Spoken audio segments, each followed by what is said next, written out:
welcome everybody. Hope you are doing well on this Thursday. Well, I guess depending on where you are in the world, it might not be Thursday, but you know, hey.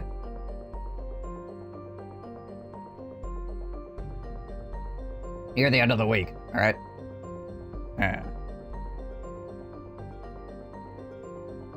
We are going to be continuing our, we're playing the Japanese in the jungle on Immortal difficulty. Try not to starve, and try not to get down with the sickness. Obviously, our guys have trouble with the whole like getting up part afterwards. It's just not working for them. So, still Thursday over here. There you go. And we'll have Bebop for this once again. Hello. Hello. How it goes? Fine. Started a solo game while I was waiting. Put it just on hard instead of, you know, fuck you hard. And with just 2 hunting cabins, I have over 1,000 meat. They're just not eating it. Like, there's not even have farms up yet. Well, it's like, what's the difference? Well, past my first winter. Like 300% versus what, 200%? Or a pretty big jump, if I remember right. Hard is, I want to say, like 70 or 80%, because medium is 30%. Well, yeah, just normal or whatever. 30.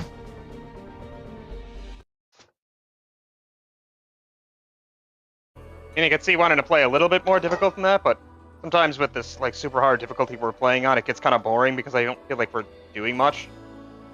It takes like 2 to 3 seasons to get a new building. Yeah, I hear ya.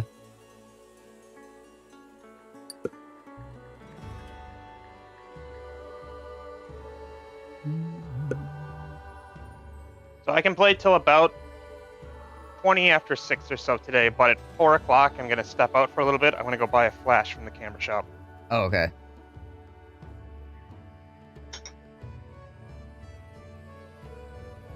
Yeah, Emperor is 200, Immortal is 320. Yeah. I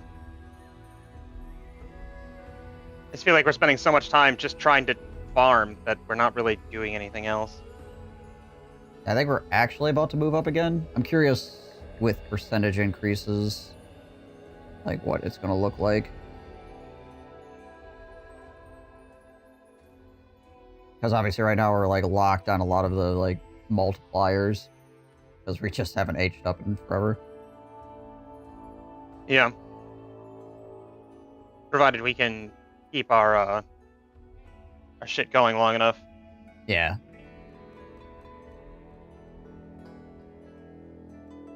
I mean, as it stands right now, like, we don't really need the population to grow all that much, I don't think. We just need to kind of maintain it. Because there's a certain point where you don't want the population to continue to balloon, because, you're just going to end up in a cycle where you're not going to have the multipliers to support it, right?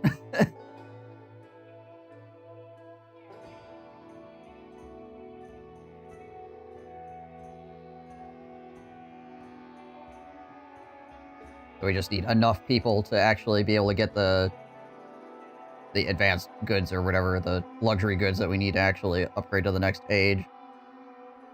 We can actually like, support people again. So yeah, I don't think we need to get too much larger on the population size right now. We just, as long as we have the people to run the operations that we need to run, right? Don't plant the green shrooms.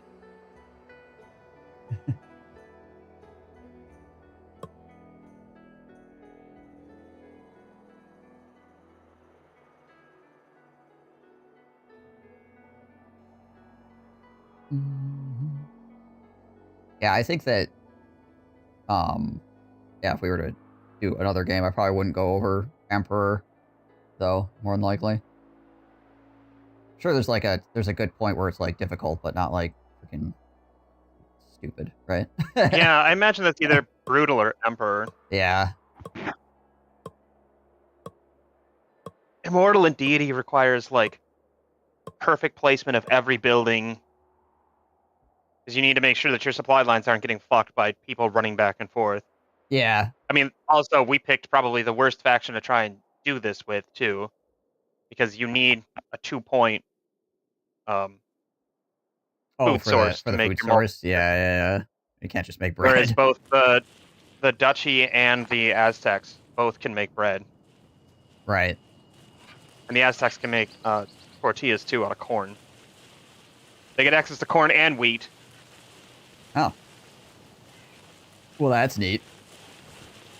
Only the Japanese faction doesn't get access to wheat. Although I imagine that playing the Nordic or the Arabic factions are even harder because their Yeah. bonuses come from being in extreme cold and extreme heat, which is adding more shit to it. But Right. also, like the Aztec faction, they just naturally consume 5% less food. Like that's their faction bonus. Oh. Yeah. True. That makes things significantly easier, I would say. When you're talking on these higher difficulties, when some of these people are eating upwards of like 80, 90 food a year, 5% less food is like 5 instances of food. That's like, yeah, that's actually a lot. Yeah. Doesn't mean shit at lower difficulties, but higher difficulties, that's a pretty big deal. Yep.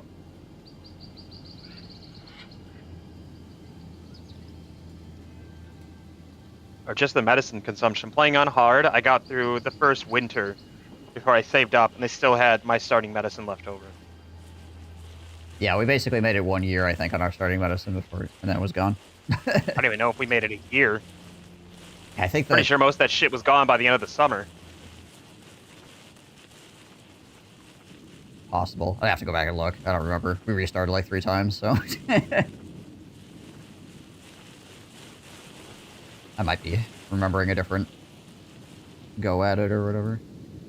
Because I did, like, change up the last time we went here, I did give us a little bit less starting right away, so we had the money to actually put stuff in quicker. Right. So...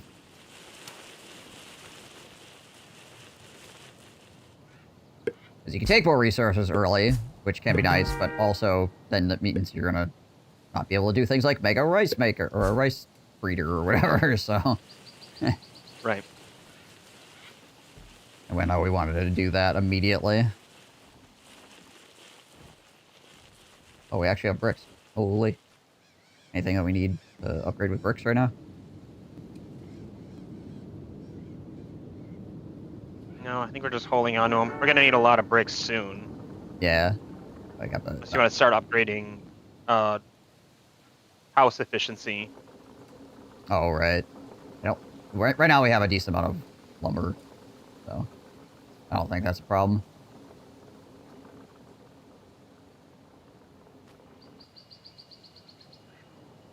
Don't have any coal currently. Yeah. I was Testing all our coal is in trying to- transit. Yeah, I was trying to get another coal mine going here now. But that one's fully upgraded.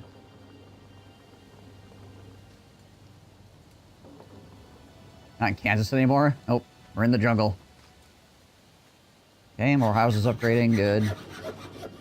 Okay, good. Somebody's actually building the furniture workshop now.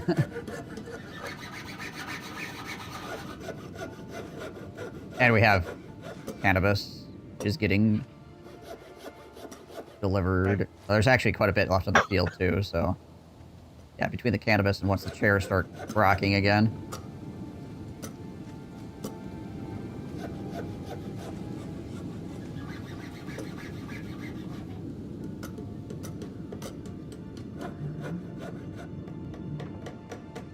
I like how the horse carts turn green when they're carrying cannabis.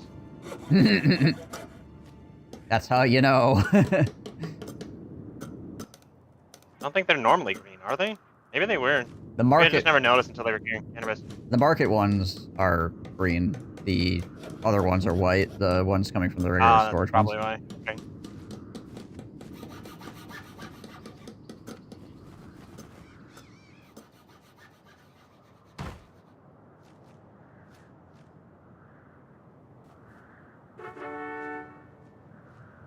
lot of house upgrades happening now. Good.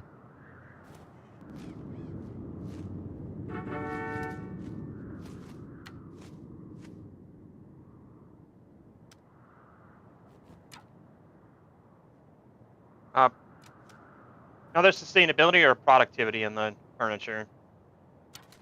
Right now we're doing 55 wood for 75 chairs. I think we could probably throw a productivity or a passion. Either way. Yeah.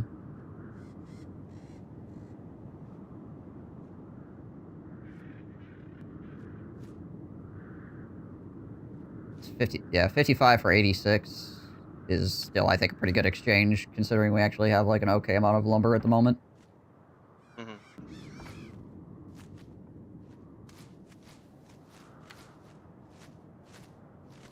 Oh, the drug smugglers turned bright green. Yeah, right.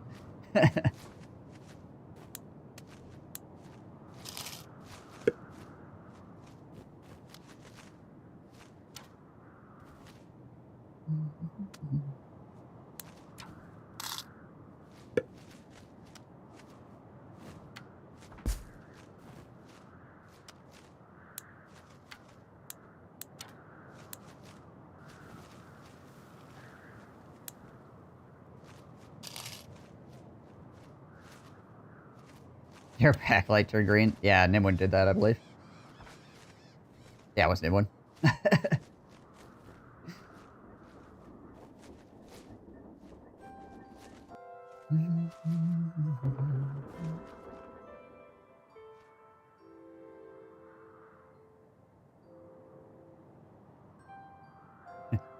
Yearly production of cannabis, 808. Yearly consumption, 13.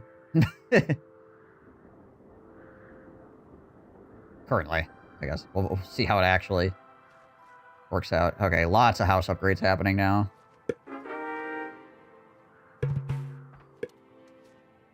Will also give us more income, which is nice.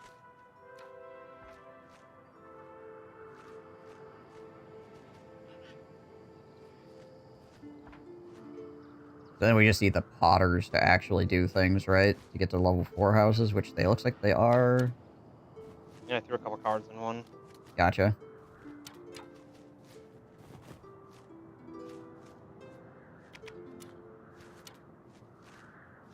Because they need to have all 3 goods on them to get the bonus. Yep. Thankfully, though, like, once that stuff gets delivered to the market, should get distributed fairly quickly.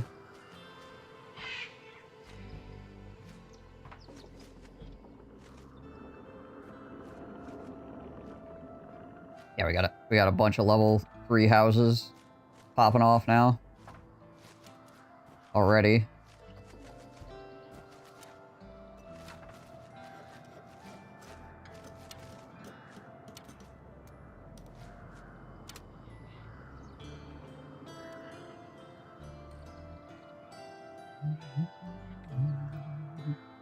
We also have a lot, well, I guess, nah, clothes are tier 2, so they don't count.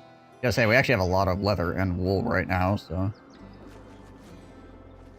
Yeah, I haven't really been prioritizing those buildings because we don't need them until next level. Yep.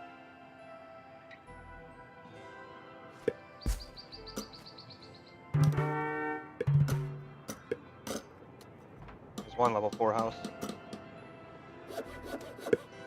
We have 3 of them, actually.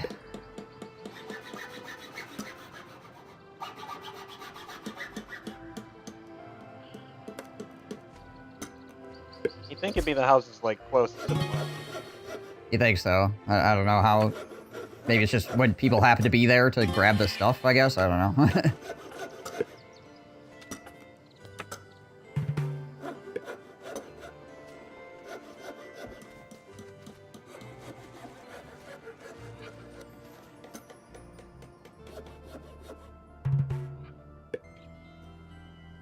We just get our first level 5 house? We have two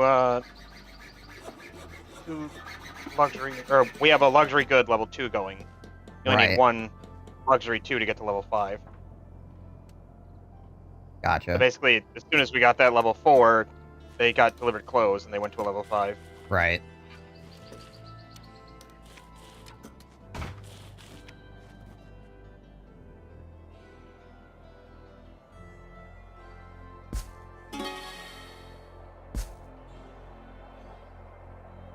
Might also look at just building 2 more potters so we can get a advanced potter. Right. Sustainability or passion, you think? Right now? Sustainability, we can throw it in the advanced potter when we make it. There we go.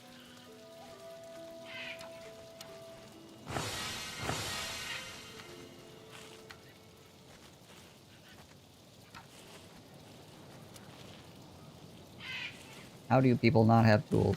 What the heck? Figure it out. We're making tools. We got 100, or I guess, well, around 100. It keeps fluctuating as I keep delivering, but it's roughly 100, so I don't know what the heck people's problem is. What's going on? It's odd to me that Tool Workshop doesn't have an advanced version. Like, there's no upgrade to Tools Workshop ever. Yeah. Or no better version of it. Gotta build a lot of them. So I guess if you got them fully upgraded, it's not a lot of manning to get what you need out of it, so... Yeah. And if we weren't playing with 300% upkeep cost on everything, or consumption, we wouldn't actually be burning through tools that fast.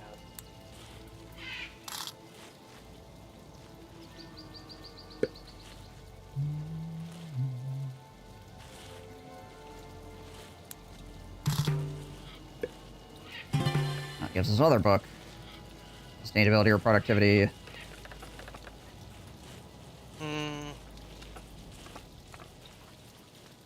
Sustainability is going to be needed a lot more in the coming age. We are gonna have more buildings that need that for sure. We didn't really need it before because we weren't making a lot of luxury buildings, but the moment we start making luxury buildings, we're going to need it. Yeah. We may also want to invest in another tool workshop. Yeah. Quite possible.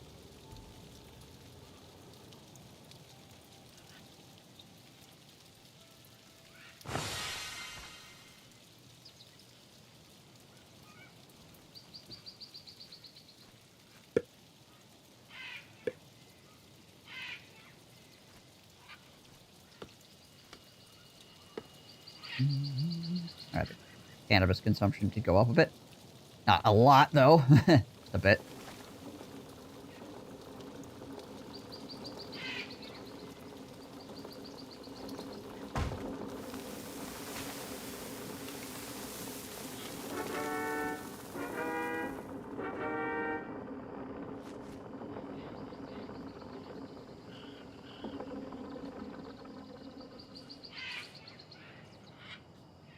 Quick, built that coal mine over there.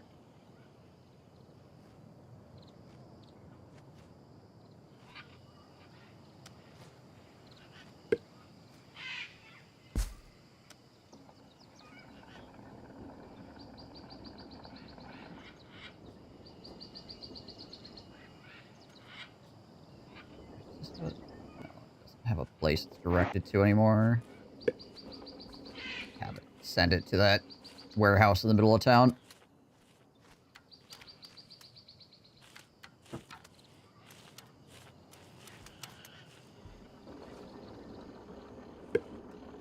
Those doves or pigeons? Do we even have doves or pigeons around here? Like, as in home, not in the game. Yeah, pigeons, yeah. I don't know about doves, though. Pigeons. Just a couple of birds that I don't really recognize. Just landed outside my window because my cat is now intent on them. Oh, okay. Just wasn't used to the coloration of pigeons, but those pigeons, but I suppose they do change their feathered color based on where they live. Right. The reason why we're used to seeing them gray and white is because we usually see them in cities. Yeah.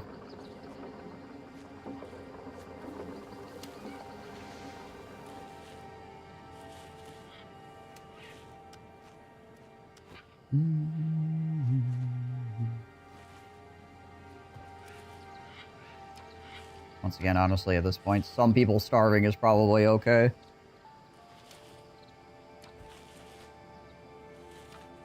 of you may starve. That is a risk I'm willing to take.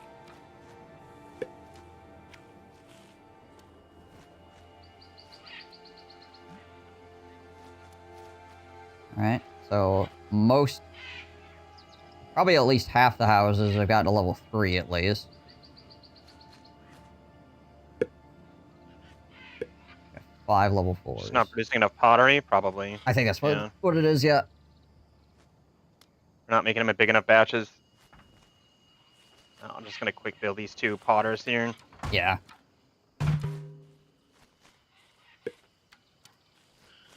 Increasing chair production. Oh, we do have an advanced furniture workshop. Chair production is important.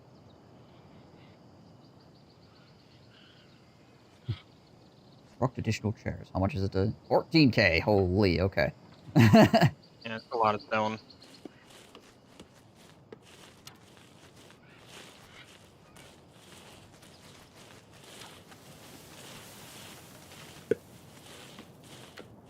The mana requirements on these advanced buildings are so much, but they're like so much more efficient, honestly. Yeah. Provided you can empty them fast enough. That was the problem with the advanced baker. Our medicine makers have that issue occasionally. You'll see it like pop up for a couple seconds where it'll be like, it's full. Like the actual like spot on the ground for them is too full. Somebody needs to grab it, but then it gets grabbed pretty quick. Soon the harvest will come in and nobody will starve for several weeks. Exactly. Yep, literal weeks.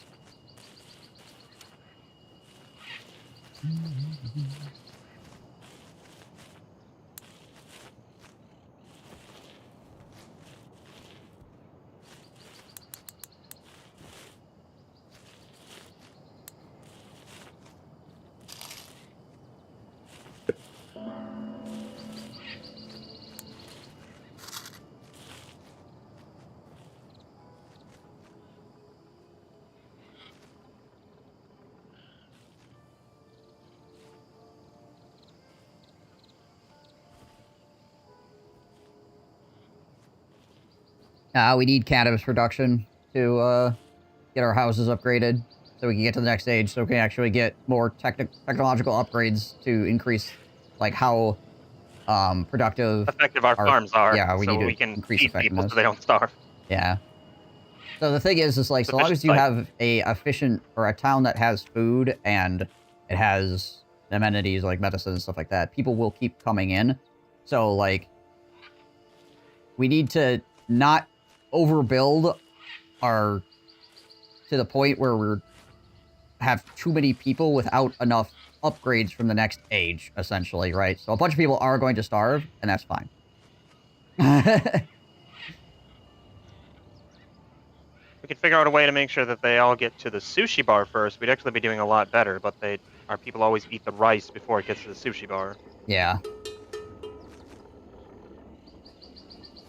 Your volunteer on-site job training to drive blood around. They have reward parties based on the number of shifts you do. Oh, that's interesting. How's the city faring? We're on the cusp of enlightenment, but we need to get enough freaking pottery.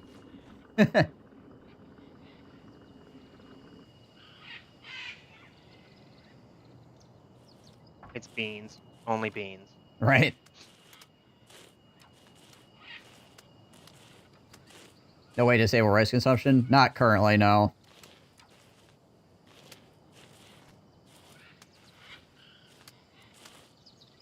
Yeah, it was industrialization, which is what we're trying to get to. Yeah. That's what caused the massive influx of people into cities. Before that point, it was too difficult to survive because you obviously weren't able to produce your own food when you live in a city.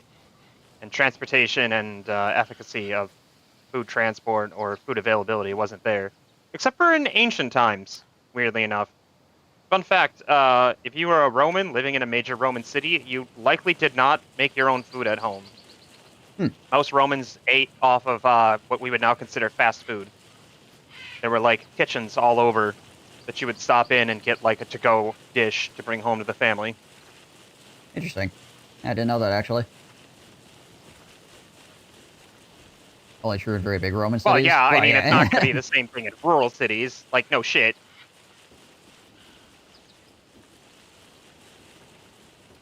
But I mean, that's It's like saying, did you know that everybody goes to football games, but only in big cities where they have massive stadium? Well, yeah, duh.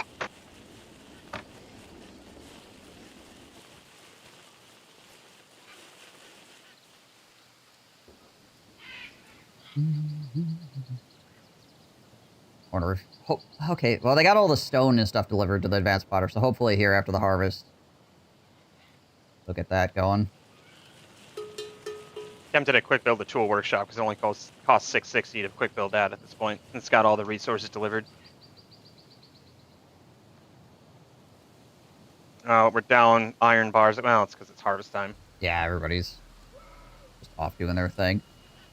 So, but we do have 126 tools currently, so we're not going to like instantly like implode or anything like that. So, Speaking of ancient civilizations, it's also interesting that during Middle Ages, the early modern period, around like the 14 or 1500s, the largest city in North America before the Europeans came over was larger than the largest city in Europe, population-wise. Was a massive city on the Mississippi River, somewhere closer down south, I think, if I remember right. But it was supposedly had a population of, I don't even want to guess the number, but I think it was like 70 or 80,000, and London at the time was only like 20,000 or 30,000. And London would have been the largest city in Europe at the time. right. Yeah, probably. I mean, I guess if you have enough water, you got a climate that allows for like food to be produced, like consistently enough. You know, it's important too. Well, I think lessons of learning about that city are important to dispel the noble savage mythos of Native Americans. Because the reason why that city was abandoned was because of poor farming practices that basically wore out all the soil around the city, so they couldn't grow things anymore. And there's a lot of talk about how like the Native Americans just knew how to do farming better than the Europeans, and the Europeans came in and destroyed everything. And it's more like, well, no, the land looked better when the Europeans got here because there was a massive war and plague that ran through and killed most of them off. Right. The same way that like Europe looked a lot better after the Black Death, once it was over, once there weren't people anymore to use up all the resources, and like social dynamics had to change because workers got more rights because suddenly they were more valuable. Right.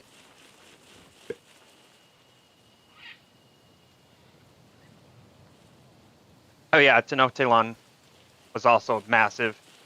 I think that one also was downsized due to plague and infighting.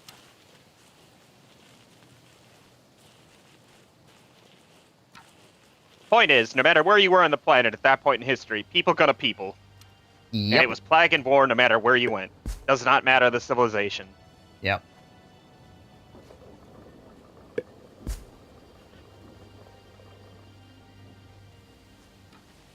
Okay, good. That was just a level 5 house downgrading to a level 4 because I didn't have shirts anymore. Shirts, yeah. They weren't popular with the neighbors. Yeah. That's almost like that's what happens when you forcefully conquer all your neighbors. Right? Yeah, people just not like any European nation learned that lesson either.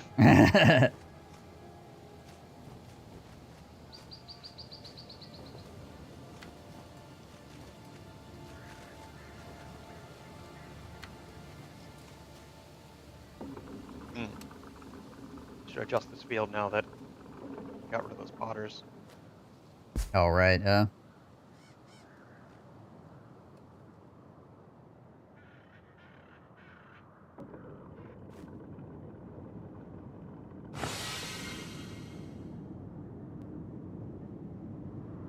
Somebody build this dang potter. Come on, people.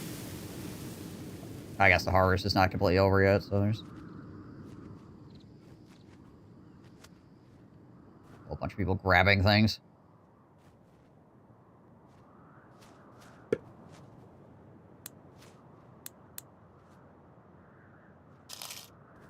There's also, like, when I was in college, I took a class on was Native American relations on the East Coast, and it was specifically around the colonial area where Plymouth would eventually be founded, Mhm. and the relations with the Wampanoag Native Americans who lived there. They are the ones who the first Thanksgiving was over, which first Thanksgiving was actually over celebrating a genocide, not the everybody getting along. There was a harvest festival about everybody getting along, but the one that we called Thanksgiving was the slaughter of the Wampanoag. Maybe it's just larger than London and not the largest city in Europe. I just know London is always the city it's compared to.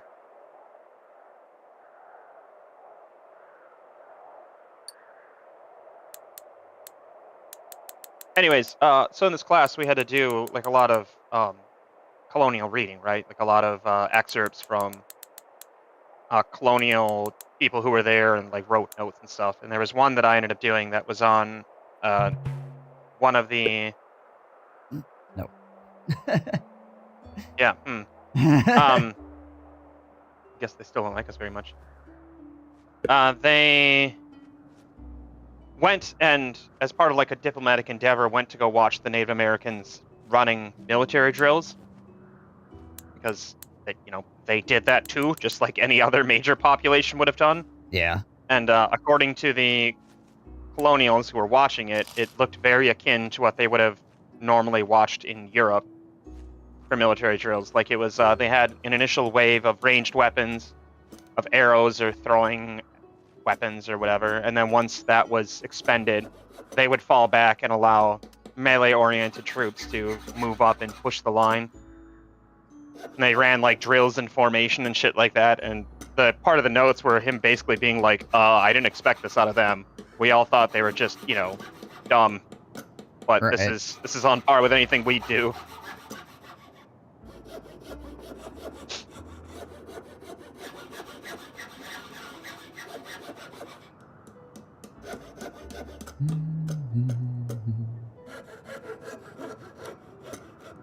Okay, so advanced potter was going up.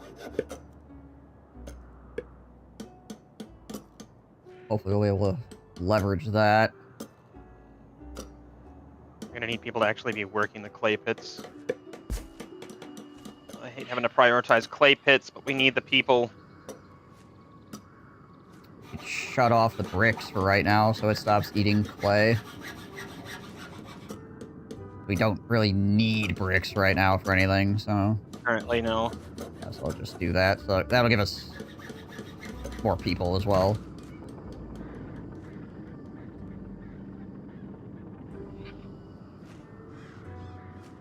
I can also purchase us some clay.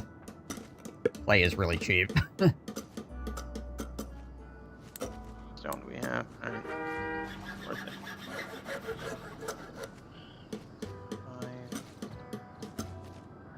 5. Double sustainability. 44 clay for... Yes, that is the name of the village, thank you. Despite everything in Wisconsin being named after Native American tribes, I have a hard time remembering their names.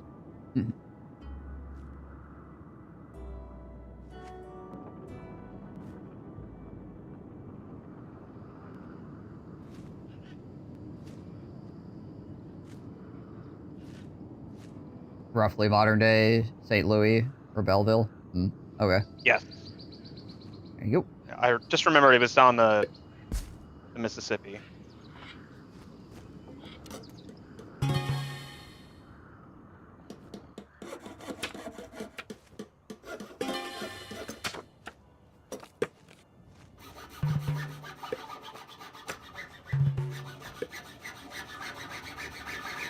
That's a lot of wood.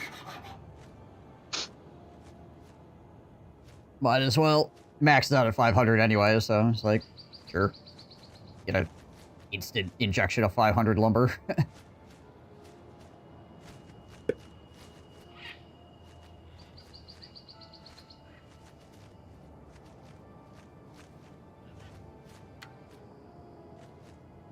Kind of find that kind of stuff fascinating. Yeah, aren't you a history major as well, Ted? or history graduate, or whatever, Bachelor of History, or the crap it is over in the UK exactly. Oh, your Master of History. Okay, well there you go. Yep, that'll do it. I thought about going for that, but that in the US is basically a useless degree. Yeah. Unfortunate. Yeah, that's pretty much a dead end. Yep. You could teach, I guess. In fact, that's basically it. We had a woman who came through. This land is their land.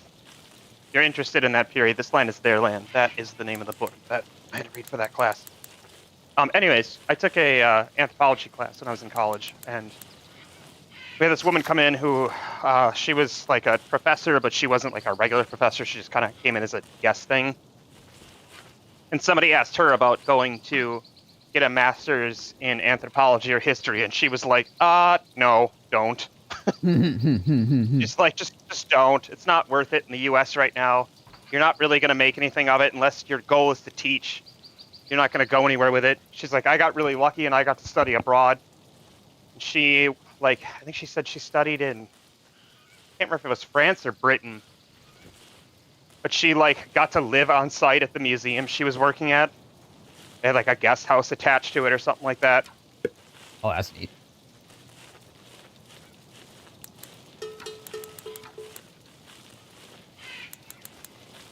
She's like, I got, super lucky, and you should all never plan to get that lucky. Right.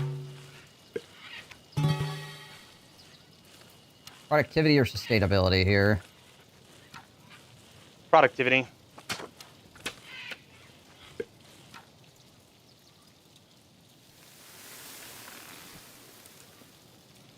Not even worth throwing it on like the clay pit. It goes from 13 a batch to 16 a batch. Ooh. Yeah. Or not close, maybe? No, even that without a couple of bonuses. Out of curiosity.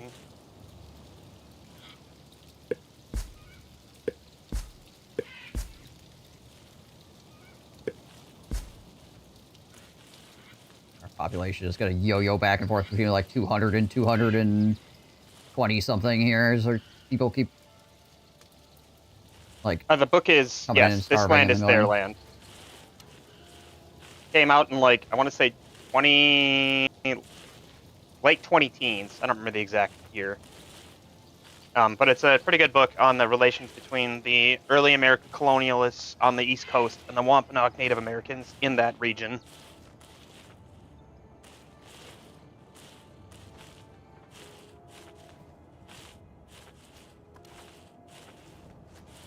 I don't really feel like anything talked about in chat is really ever a derail, per se. We're just we're just chilling, playing video games, talking, so whatever.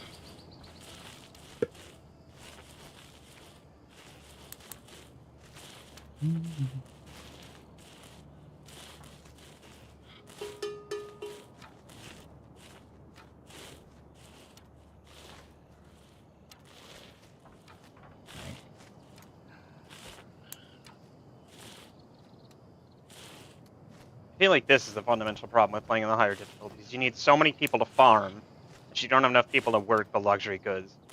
In order to get more people to work the luxury goods, then you need more people to farm. Since we don't live near anybody who's going to trade to us at a decent cost, we can't even offset the cost by trading.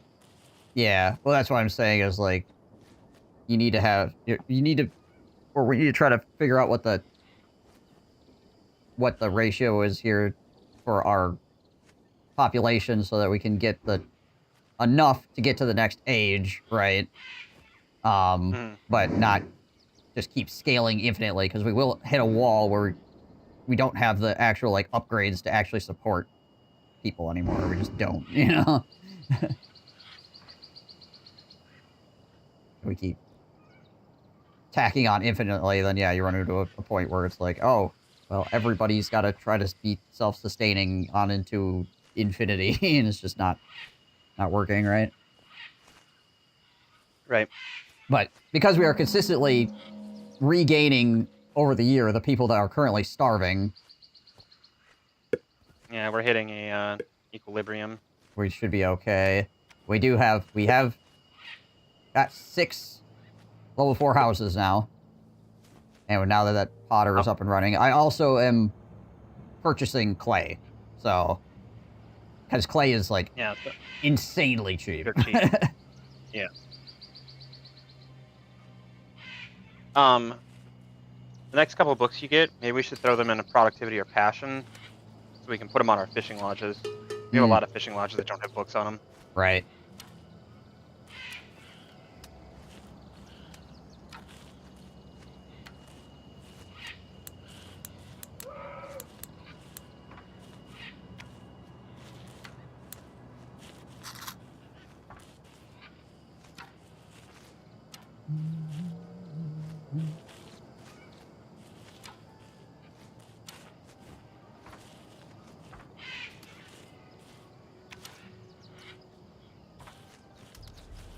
Tabletop RPG, adventure, post-apocalyptic America.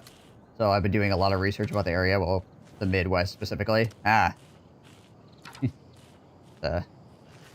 Explore our weird corner of the world.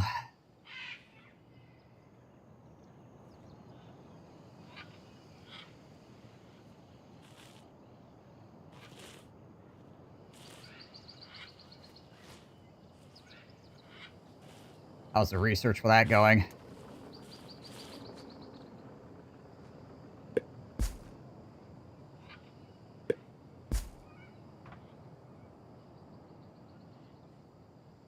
Beef! Oh,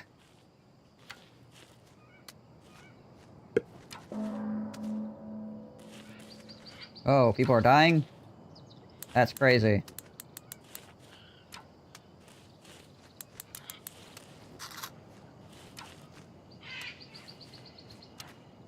Filming articles about bow accidents on the Great Lakes? Yeah, the Great Lakes are dangerous. No, yeah. You've never been there. They are like small seas. Yep. Yeah, they get freaking crazy. Taking a ferry on Lake Michigan, and there is a point in that like 3-4 hour ferry ride where you do not see land.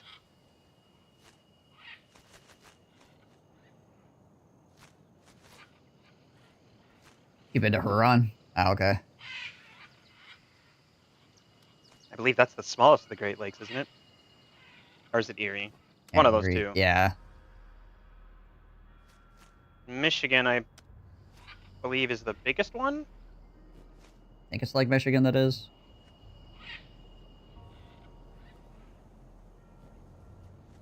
Because Or is it Superior? Superior and Michigan are both very, very large Superior. and also very, very deep. Like, Superior is 82,000 square kilometers. Michigan is 58,000 square kilometers. okay. There you go. It's in the name. And the average depth of Lake Superior is 147 meters. Or 483 feet. Lake Erie's average depth is only 62 feet. It's rather shallow for such a big lake. Yeah, some of the... Yeah, like Erie is not Still particularly... 25,000 square kilometers. It's Yeah. not a small lake by any measure, but rather shallow for such a big-ass lake.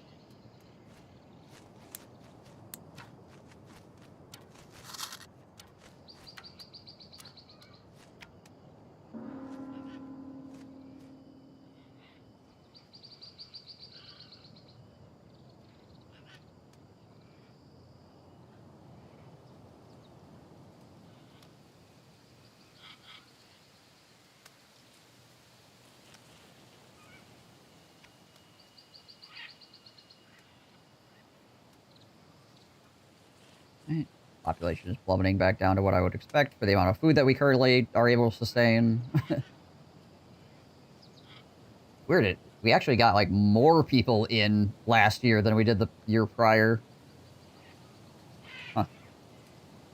Maybe it's because of the appeal or something like that. The houses upgrading and things. Maybe. Draws more people in. It's also the availability. It's also the availability of houses. The more availability you have, the more people will be bored or immigrate in. Right.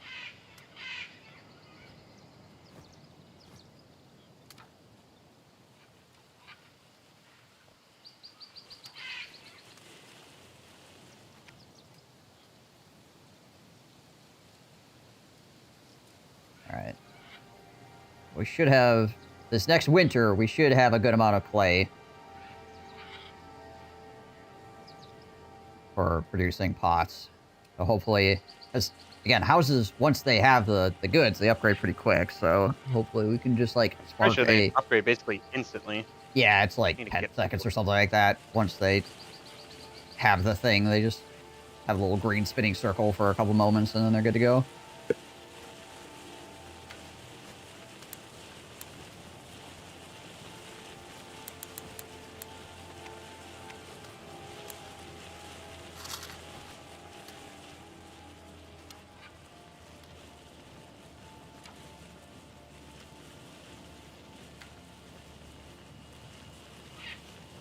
Studying those kinds of things help out a lot when working out how the Derbyshire was sunk, because it's a lot easier to study rogue waves on the Great Lakes.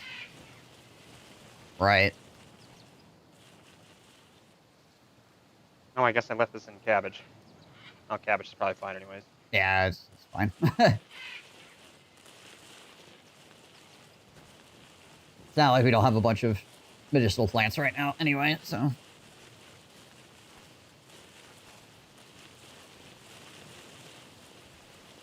You gotta look up Great Lakes shipwrecks. You have to look up the Edmund Fitzgerald. Well, of course. And then you have to listen to the song a bunch of times. You have to. It's important.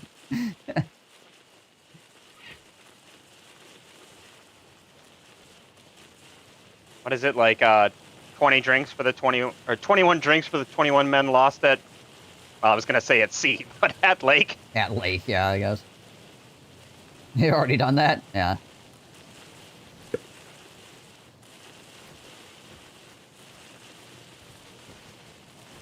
I was just perusing the Wikipedia page on the Great Lakes, and apparently there's something called ice volcanoes that happens there.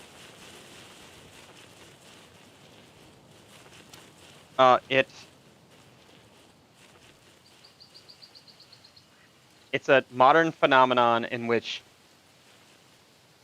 storm-generated waves carve the lake's ice sheet and create conical mounds through the eruption of water and slush. Okay.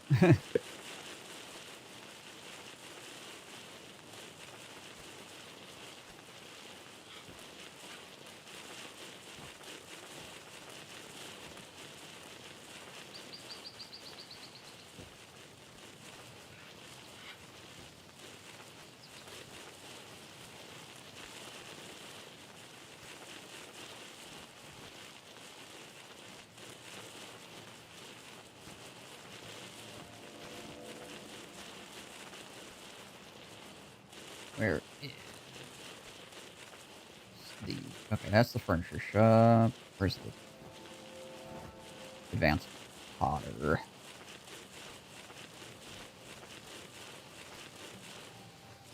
Tools, furniture, medicine maker, charcoal burner. There it is.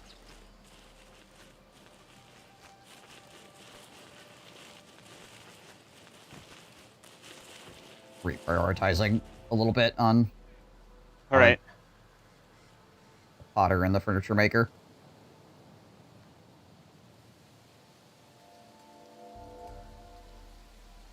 Also, if I remember right, there was a battle between British and American forces in the War of 1812 on one of the Great Lakes. It's an actual full-on, like, cannon broadside ship battle on a Great Lake. I mean, our current modern Navy trains on the Great Lakes, so it doesn't shock me. Yeah. It was... I was watching this about World War II, and when they were trying to train carrier pilots, it was too dangerous to go out to the open ocean because they needed to have, like, destroyer escorts and shit for them. Mm. And it would take too much manning.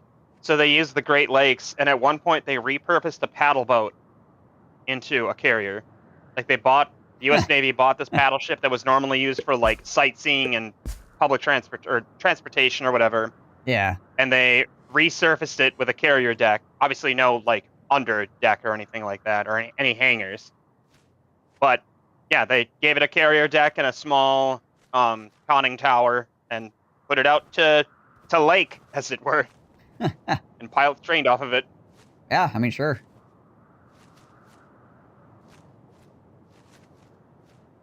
Battle of Put-in Bay. The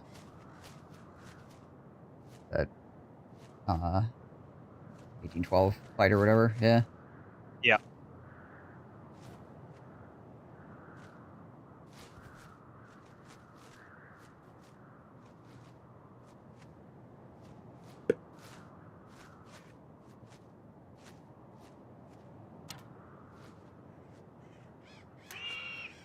Americans, you think were victorious, but it basically did not matter because no one could do anything afterwards. Right. Yeah. Like, I mean, what are you going to do winning we win naval superiority on a lake? Right. Yay? Question mark? Gonna reduce the manning of some of these advanced buildings to 10. Okay. It's like we're not producing any iron ingots right now. Retake Detroit.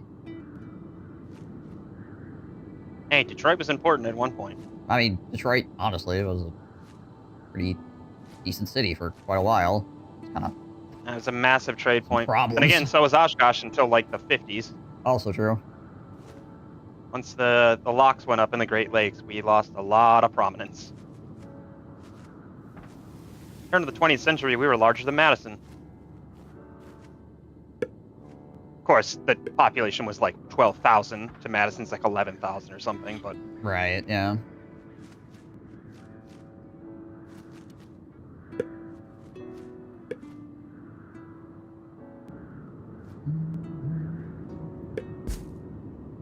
Make more pots, you. Build more pots. We gotta get the pot and the pots to the people. Put the pot in the pots. Quickly.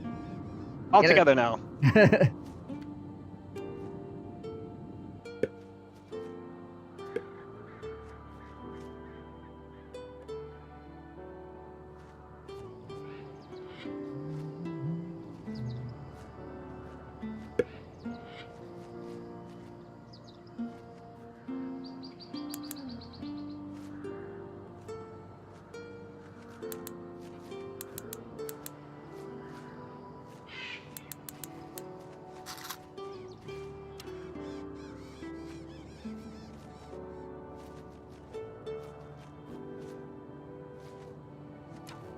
Big enough.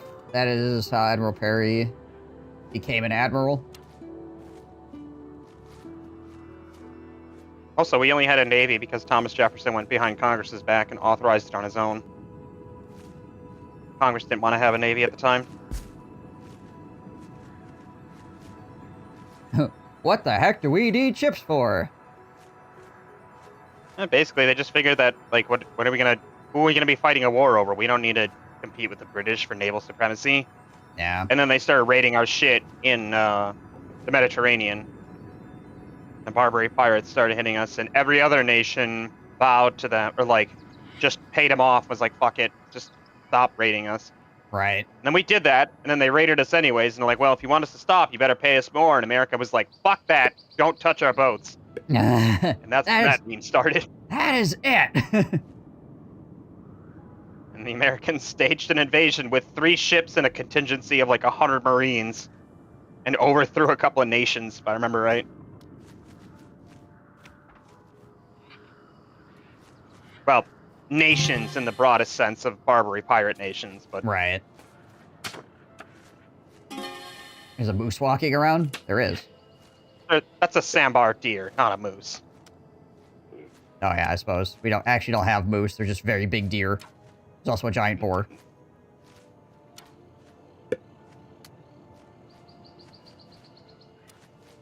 They also hated the Barbary pirates. Most people hate pirates, I feel like, except for maybe the pirates themselves.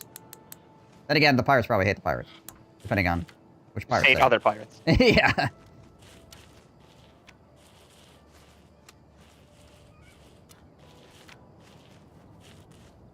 I like how this one boar burrow spawned up behind our sushi bar and market.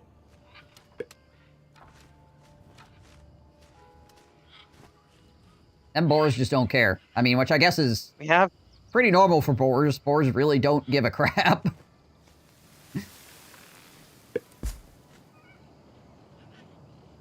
Morocco was right next to them. It was a lot more personal. Yeah.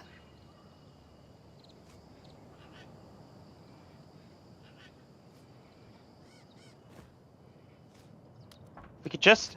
God, I wish there was just a way we could disable rice consumption. If I could just disable rice and fish consumption on its own, our sushi place would be kicking out so much more food than we're consuming right now. Well, yeah, if we could shut it off entirely. Well, first, what we want to do is like build like a boatload of sushi bars, right? Just like have a whole bunch of them. Mm-hmm. And then, yeah, if we could shut it off, we'd be like, okay, immediately after the harvest, just boom.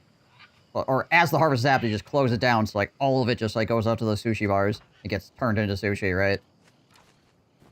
And then it would be like a very good exchange rate. Because that's 12 input for 36 output on both Yeah. of our sushi bars right now. Yeah, it's very efficient. It's just trying to freaking get it there. We need more sushi bars so that it's done simultaneously. Because we usually have a couple going, but then they eat everything before the rotations are done. Yeah. Well, Although I mean, once again, like we had enough sushi chefs there. Yeah, I guess that's the other thing too. Because would need to have enough to actually operate the sushi bars as well. Productivity or sustainability. What buildings are we looking at? Productivity. We'll throw it on some of the fishing lodges.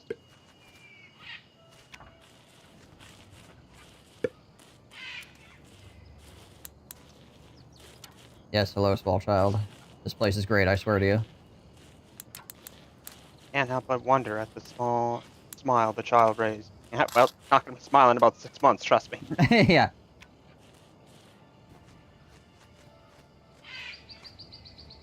One of our deep sea tuna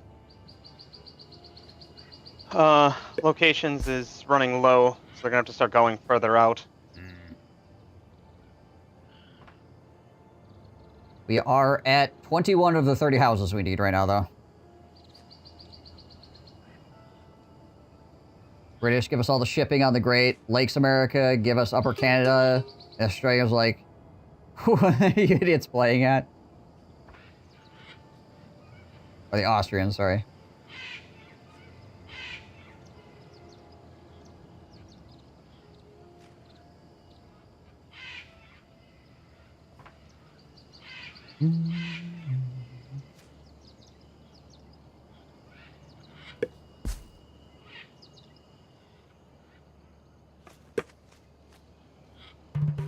Yeah, lumber.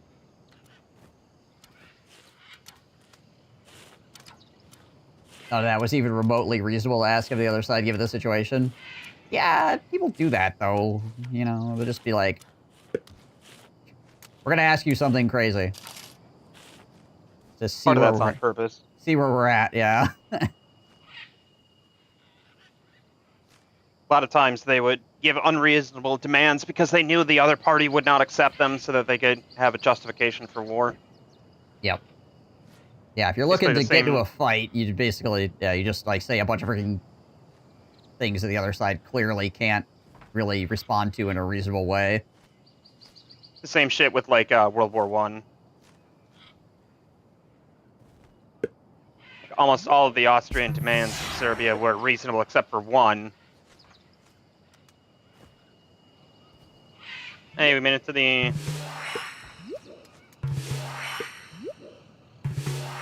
Go, advanced logistics, double our freaking hauling capacity.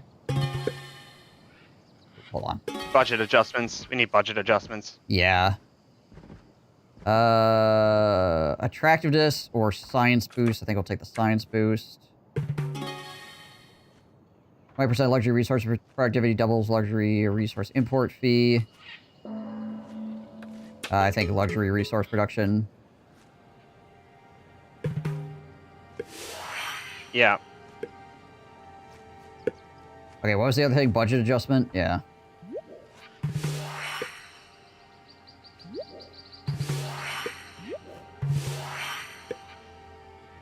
And then upgrade the farms as much as you can, too, through the upgrades tree. Yep.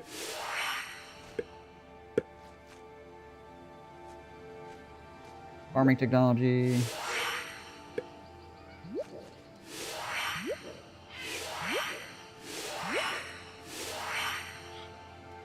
irrigation pump.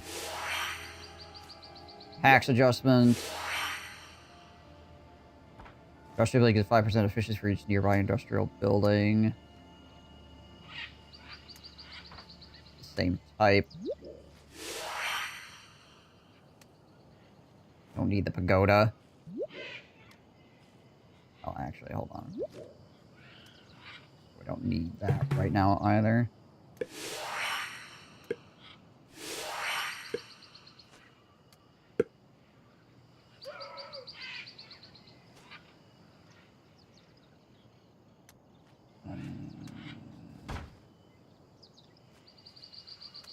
Oh, we do Yater. not need this stuff yet.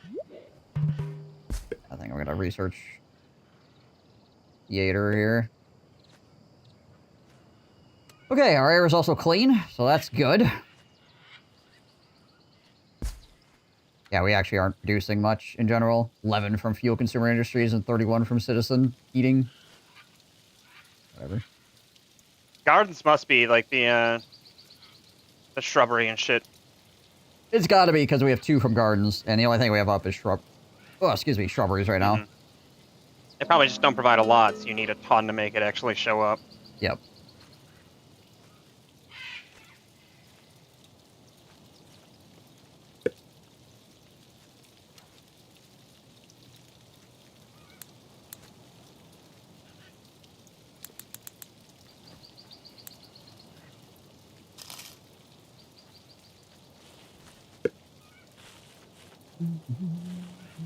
Cranking up the budget on the advanced medicine maker makes us. We now produce 106 for every 55 input. Nice. Yeah, budget us on things like this sushi maker, the ports, all this stuff, right? Anything that we can crank the budget on, we probably should. That's any part of our, like, main... I've already been doing it. Any part of our main train of production right now. It bumps some of these deep sea sushi up to 752 on input. Right.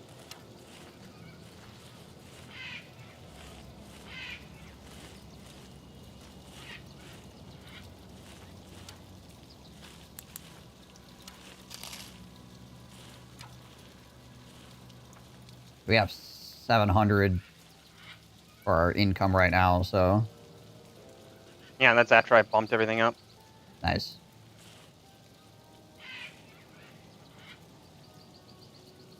Oh, Hermione died. No! Oh, we just have a lot of people dying from starvation right now. Yeah, it's that time of year. About that time, eh, chaps? Righto.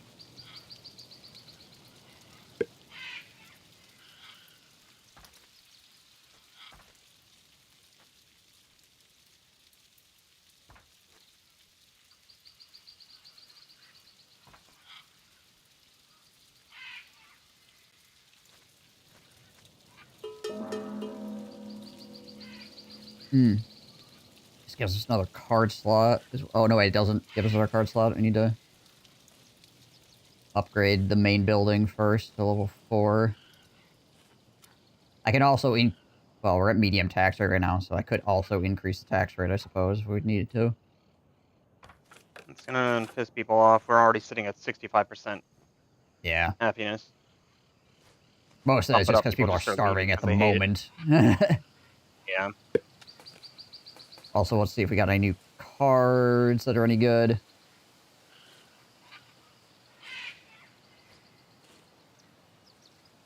Both of them are like, this is getting really expensive. The scene from Hot Fuzz with the guy loading the pump action saying shame. Yeah.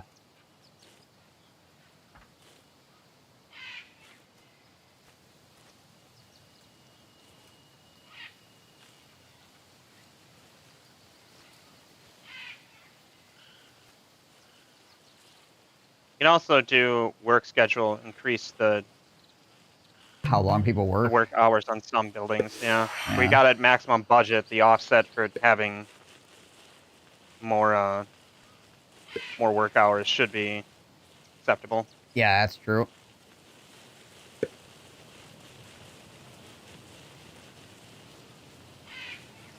Conditions acceptable.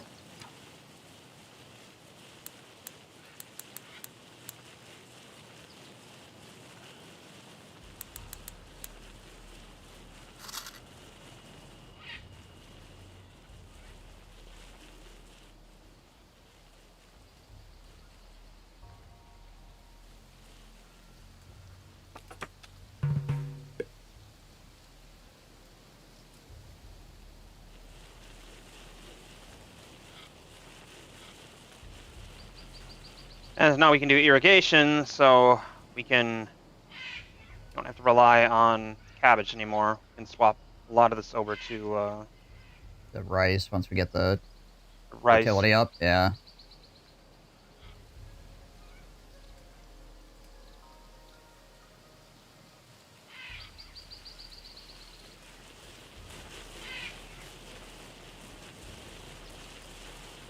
If I remember right, during the War of 1812, Britain was still fighting Napoleon, too. If memory serves me correctly, the whole reason it started was because Napoleonic France and Britain were basically kidnapping American sailors and forcing them to work on their ships. And the US was like, hey, don't fucking do that. And Napoleon was like, okay, fine. And Britain was like, fuck you, what are you going to do about it? I'm gonna get really mad.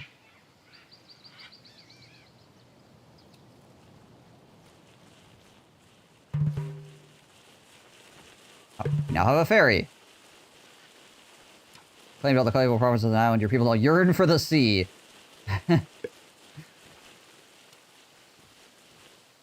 Oh, receive a free port colony card. That'll cost 20,000. Right?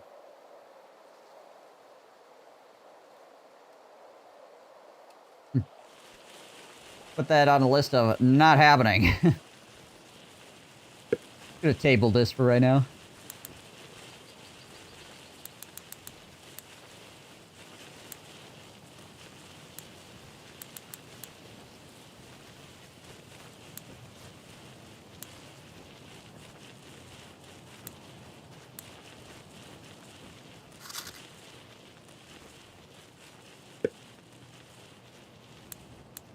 Also, wild fact, Napoleon almost ran away to the US after he was deposed one of the times.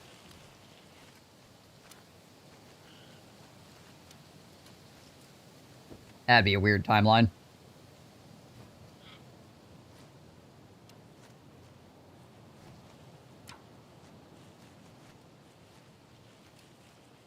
The French Navy was not all that at the time, partially because a lot of it had defected. France is never really even known as a naval power. Not really, no. Land power, yes. Naval power, no.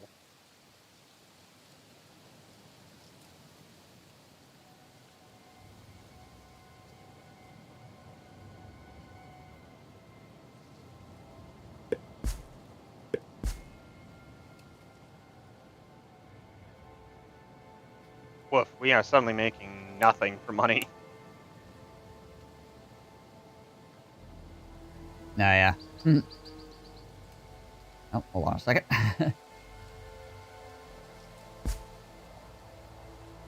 Better claim another province real quick.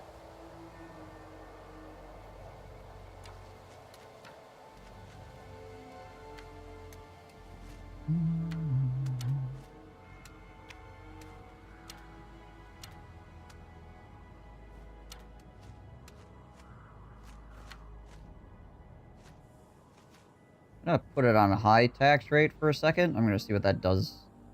I think it probably lowers. Bumps us up to 750. Probably lowers the city's attractiveness. That's what it does, I would imagine. We'll see how bad the attractiveness gets here. With it on high. Yeah, it's definitely, the city attractiveness is definitely actively going down, but we'll see where it settles.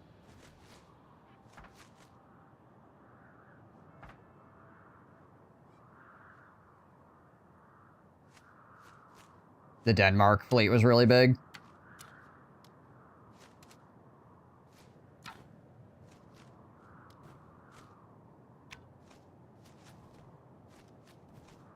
Like, individually or collectively?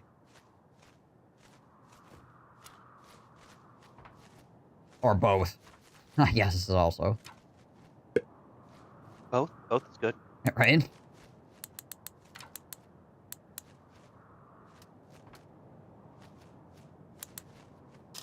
Yeah, Norway as an independent country is pretty recent. Oh, right, yeah.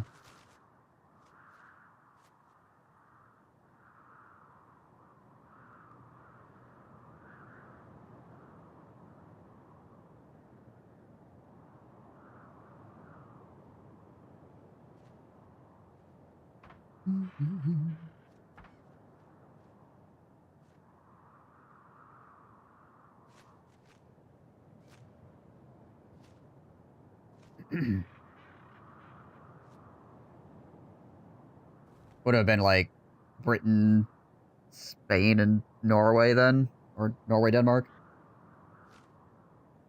Might have been the Dutch. Depending on I know the Dutch time had period.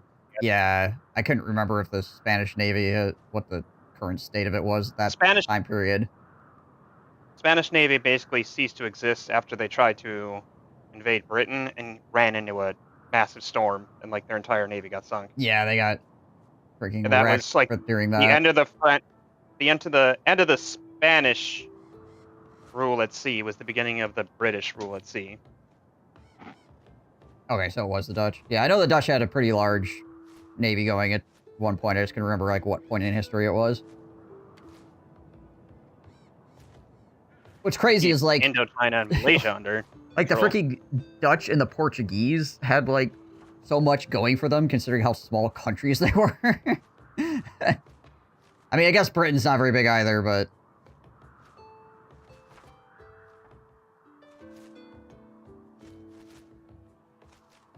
kind of crazy to think about with modern day lenses on, though.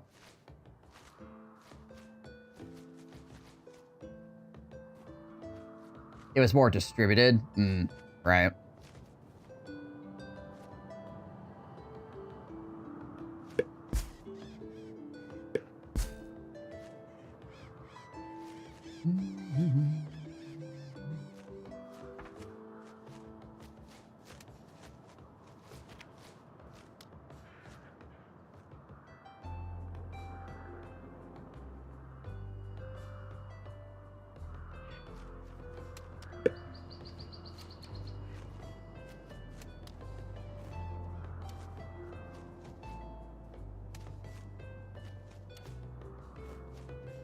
Yeah, location's important when it comes to that sort of thing.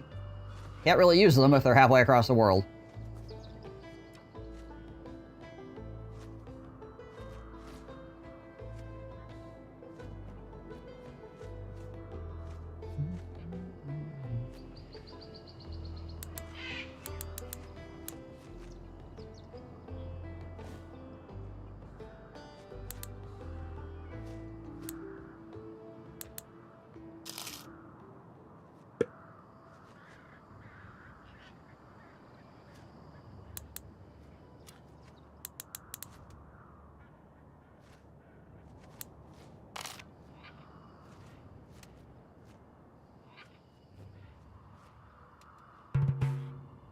Oh, there we go. Thanks for 100 bucks. Thanks, Robert Bernard. Yeah, okay, so we lost about 10% of our city attractiveness or whatever with when I went to the heavier taxes.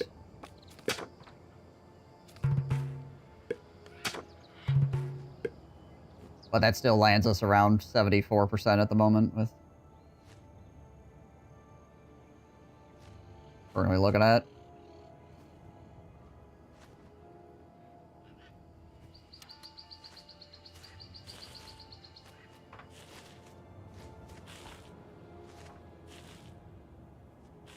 Yeah, we'll have to see how this next year works out now that we're actually able to control like budgeting and, well, soon we'll be able to control scheduling as well, which will just crank everything. We're freaking just blow the doors off. Everybody works all the time and everybody gets paid for it. Japan. Wait.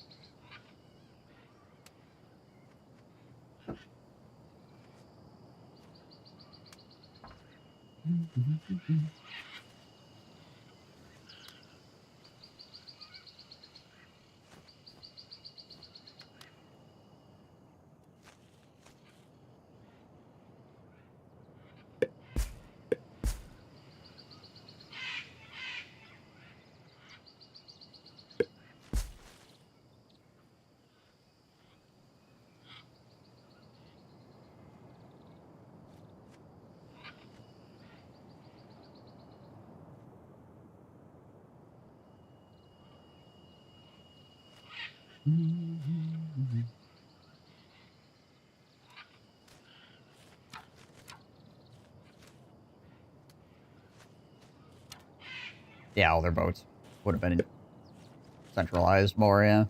Makes sense.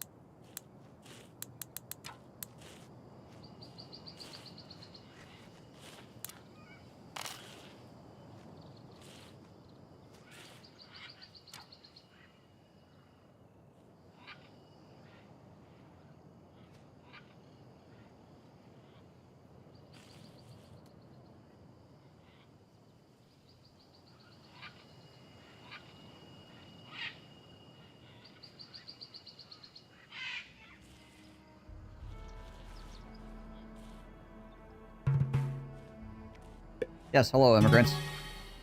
You sure about that? Sure you want Sure to do about this? that? Productivity or sustainability, do we think here now? Productivity. Keep throwing it on the fishing shit. Oh, right, yeah. I suppose we have a lot of fishers that could utilize that kind of stuff.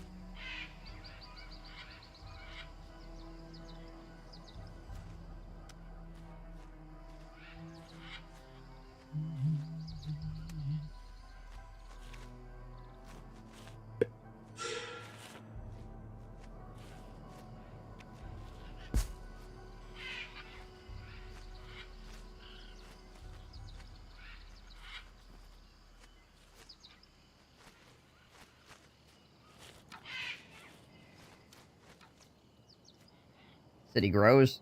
We did just make it to the Enlightenment era. And we need to see if, with upgrades, how we can, or if we can actually get things leveled out here a bit more.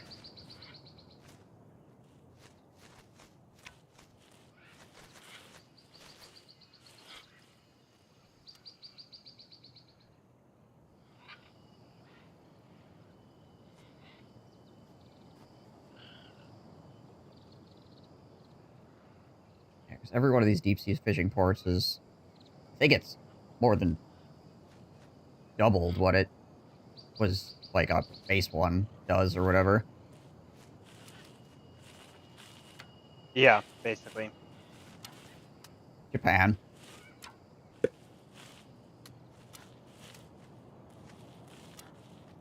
Legally distinct from Japan. Thank you very much. Yeah, true.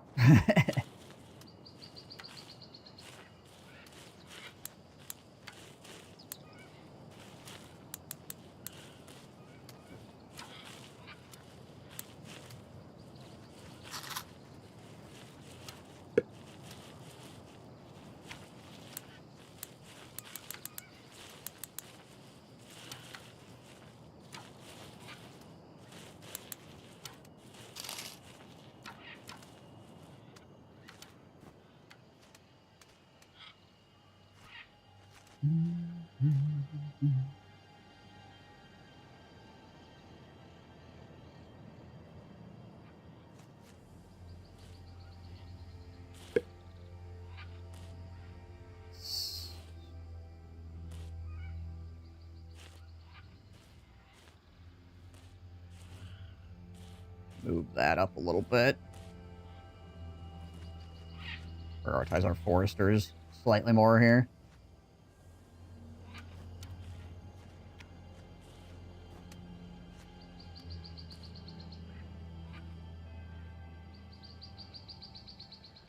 We can do some quick tree land clearing as well in some places. Once the harvest is done. Probably I'll queue it up over here. knock out some trees real fast. As that's from when I want it. Anyways, I want to put an irrigation pump in there and then replace these cabbage fields with rice fields. Right.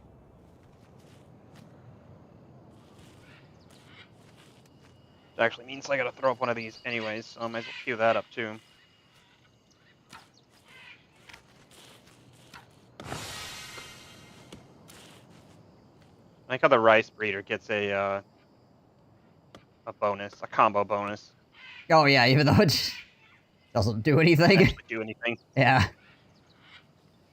Just allows for rice to be grown in the area.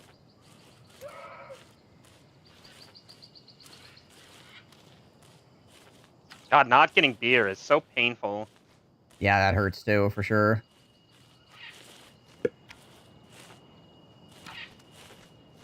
should really just be updated to an alcohol tax instead of a beer tax. 100%. Yeah, it's probably just an oversight, honestly. Mm-hmm.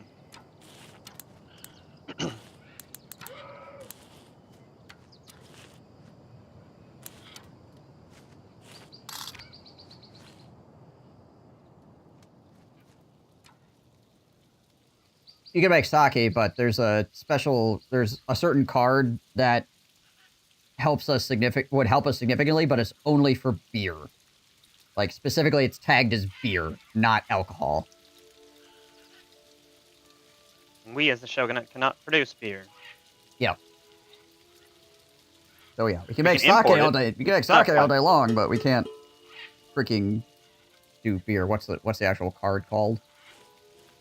Beer tax.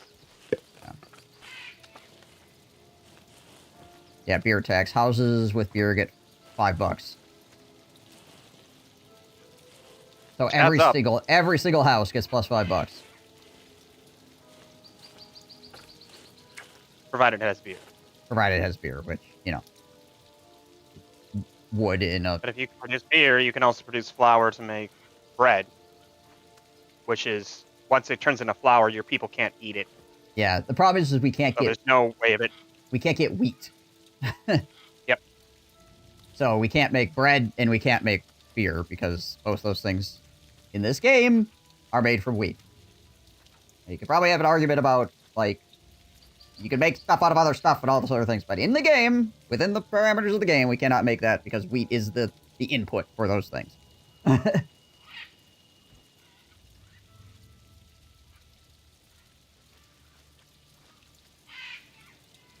And I get it, again, from a gaming standpoint, try to, like, make some kind of distinction between factions and things like that, but probably that specific card should just be, you know, alcohol or something, or some description.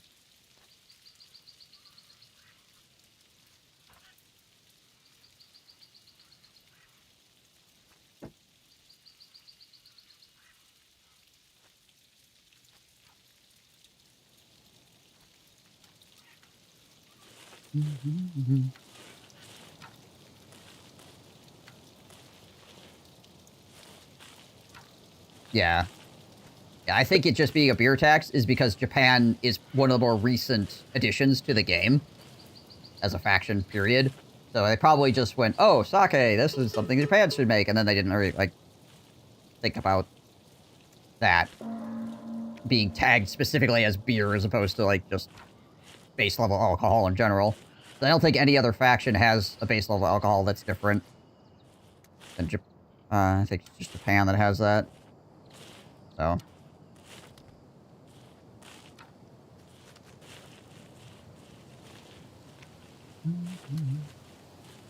Unless there's some other reason for it that I'm not privy to.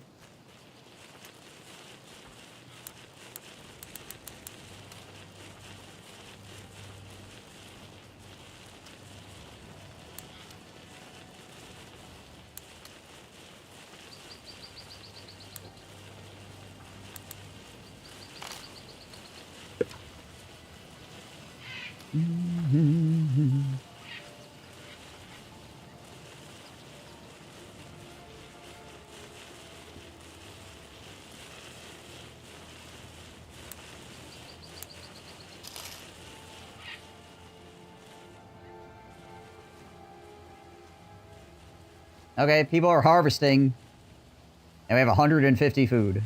And that last harvest, I don't think would even have been affected by our upgrades, because we were basically, like, upgrading during the last harvest, I believe. So we'll see how this year goes, I guess. I think it's only the output that's affected by it. Okay. That would be the efficiency. Right. Yeah, so I guess we'll see what this year looks like.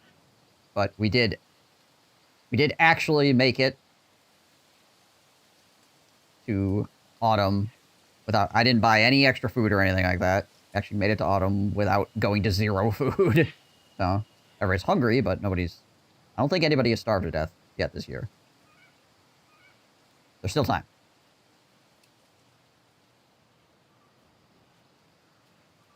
When I think about the Edo periods, sake had a 50% sales tax on it. You know what? And people were probably happy to pay it. They gotta get that sake.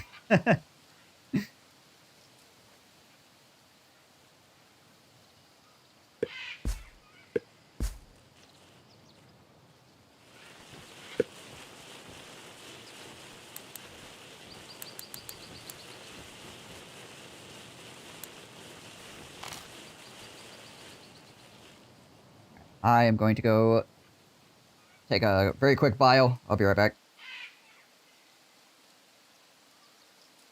I'm doing pretty well, Yakum. Hopefully you're well also.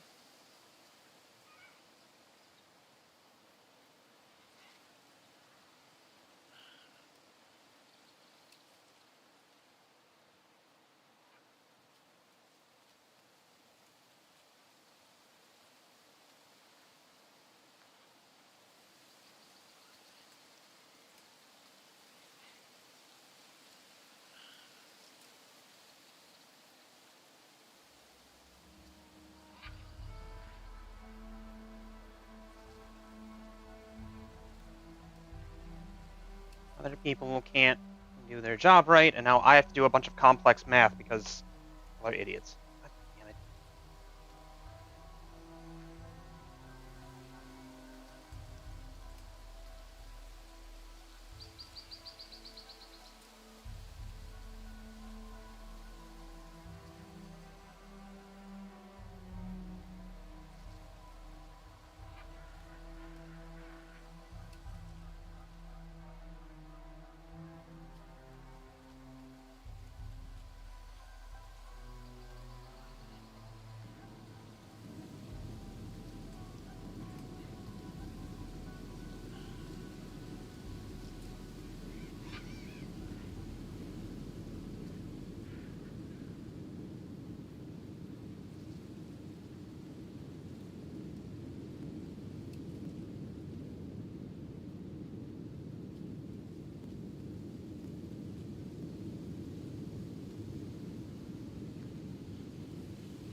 Okay, I'm back. How many people have died? I don't know. I was asked to do something at work because one of my coworkers is an idiot. Oh, all right, sweet. All of our people were. Wanted me to add. They wanted me to adjust numbers on 4 different line items to total something yesterday, and I did it, which required me to like percentage up everything and do a bunch of math. Yeah. And they come back today and they're like, "Oh, oops! Actually, can you add another line here?" Uh-huh. Well, there are already 5 lines in there. What do you want another line for? I think it's because there are 2 different counts they're going to, and the person who asked us to do the numbers didn't actually look at anything before she asked us to redo the numbers. Of course. She does this a lot. Gotcha.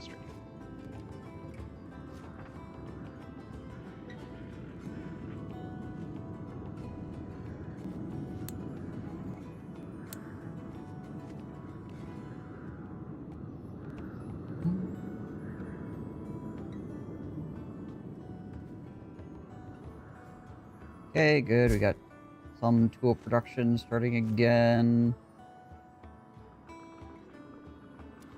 The coal is running.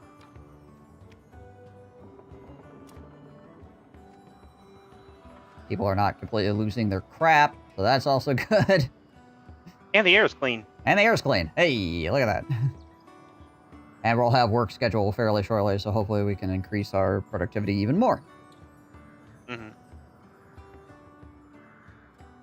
Yeah, that was another thing on normal, is you basically didn't need to touch this, like the budgeting or the work scheduling all that much, but definitely going to... I did eventually just max out everything budgeting-wise. Yeah. I mean, at a certain point, it's like, why not, when you're making X amount of money, right? But...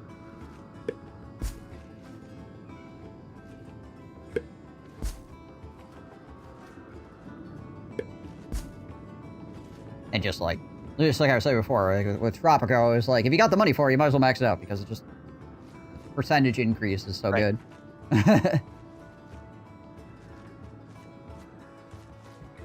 Unless it's something that's just wholly unimportant.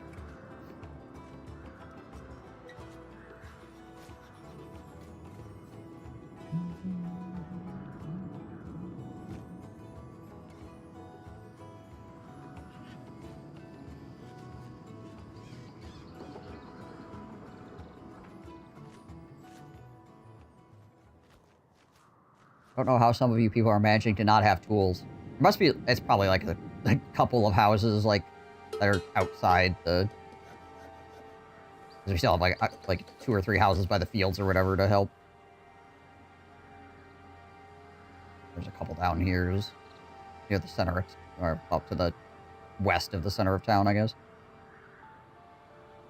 Hey, Dart! Yo, yo, yo! Do this real quick, too.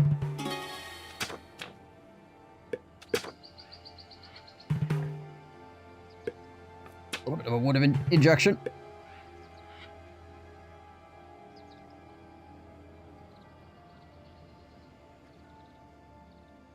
I'd like to replace the cabbage fields, but unless I do a quick buy on the farm fields that I replace them with, it's too late in the year to do it, I think. Yeah.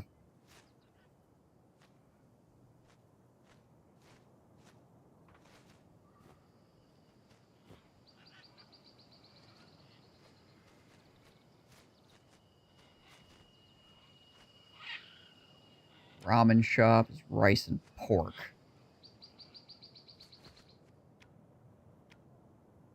Of course, it's more fucking rice. Right. Also, I don't think... Since when is meat actually... Yeah, I don't think anything it's other than separated meat. out, yeah. Oh, I should get the hotel here, probably. Hotels down in this area. We need glass to do anything with that anyways. Oh, we do need... Oh, yeah, we need glass for hotels. God dang it. All right. Well, we'll see if there's something else that's more, like, instantly beneficial here. I mean, we could always just import glass. Also true.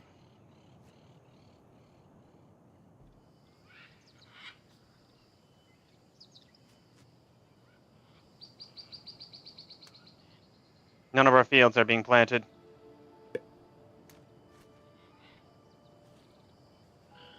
Okay, now they are. They just started.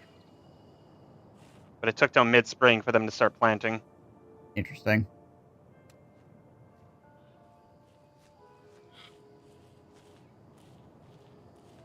Freaking slow off the block.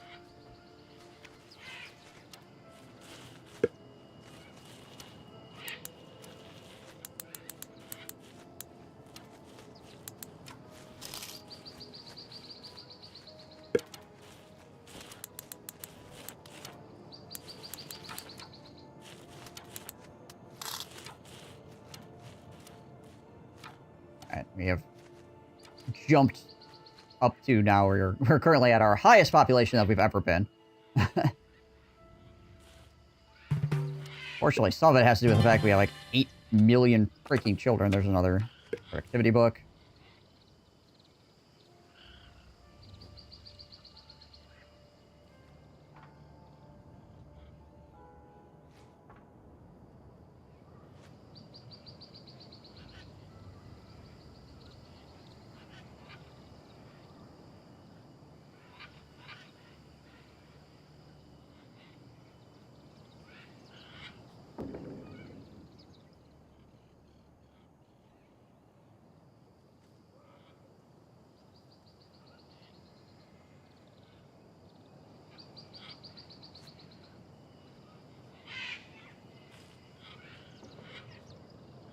I like how that you can increase the hours on the deep sea fishing port. Like they're not like 100% of the time freaking out there anyway. Right. Almost freaking 910 a batch now from the deep sea fishing port. Almost 1,000.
Well, I mean, we did have a massive population spike, so I guess it's to be expected. Some people will freaking die.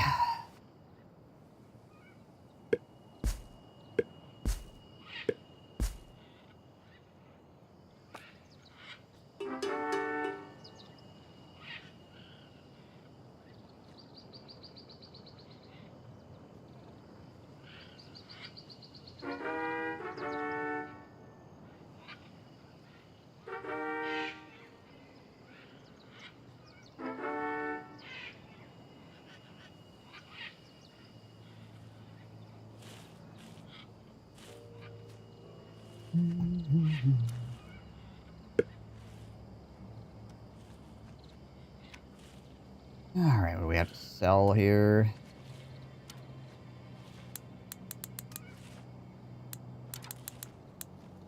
Let's do that.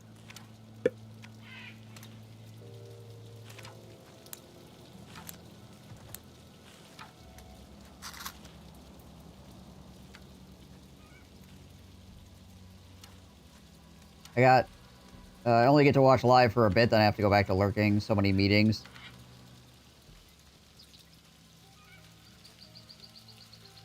I thought your meetings were supposed to slow down here. Surprised you're having so many right before the break. Yeah, I suppose. You actually... I imagine you get a long weekend. But you are in charge of some things, so sometimes if you're in charge of things, you don't get as much of a break as one might expect. So.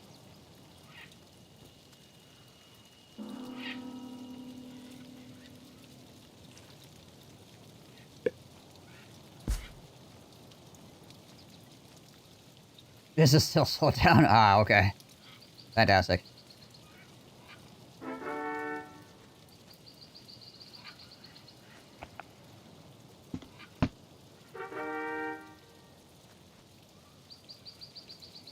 Upgrading more of our fishing ports. These we actually had money.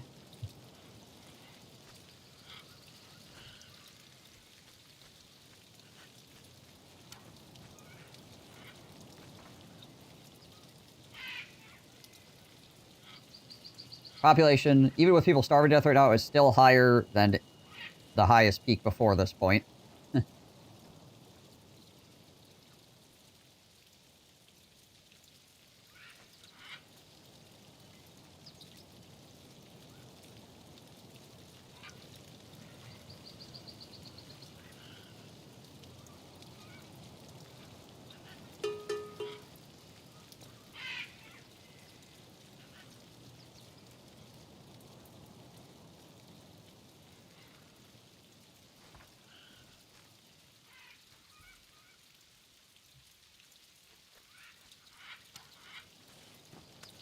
I also have a week of PTO coming up, so that is adding a bit more to my calendar. Oh, yeah, that's right. Yeah, because you guys are going out west or whatever, so...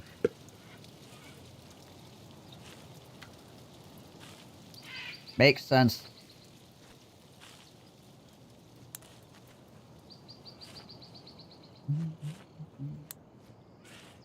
Remember I told you I got my review for my leader last week. It went really well. She is working on my compensation stuff next, so still hoping that's a bit of a rise. So not much due to the stupid economy. Yeah. Yeah, I got you. Oh yeah, our raises were capped this year at like 2% company wide. Pain. And not even enough to cover inflation. Yep.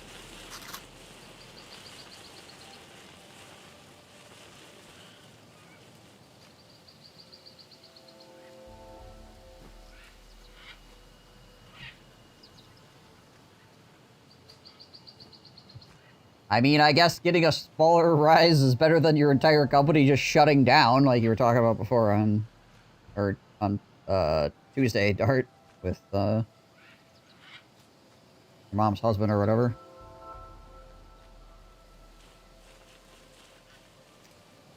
So I guess you should be grateful. Ugh.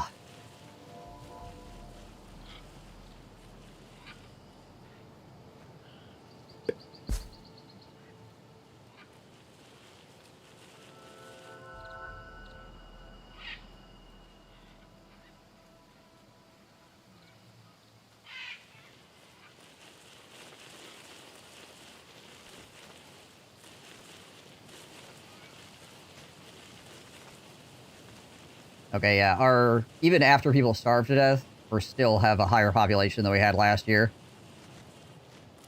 Or ever, I guess. We're still, like, at our highest population, basically.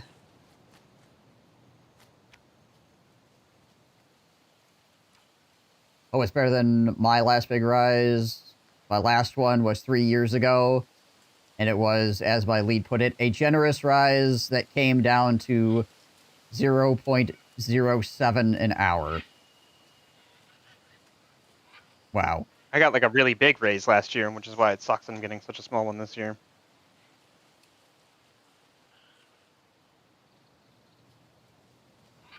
Even after they cannot eat, you still have more bodies.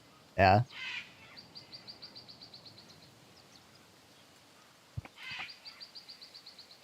Yeah, don't complain too much.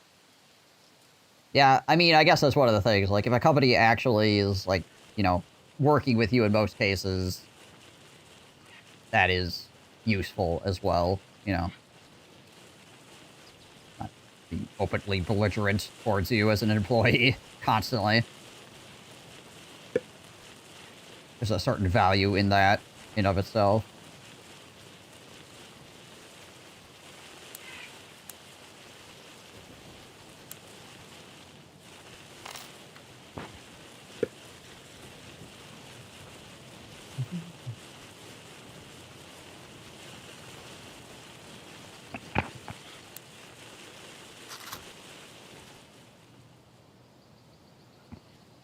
How much glass is a hotel? 50? Okay.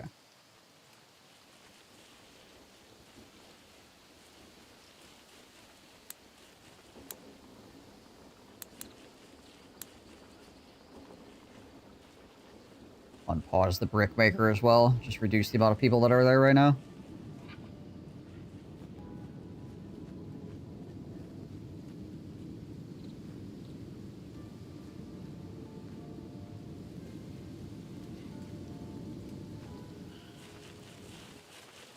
Oh, this pocket sushi in game. I ordered sushi for lunch today. Yeah.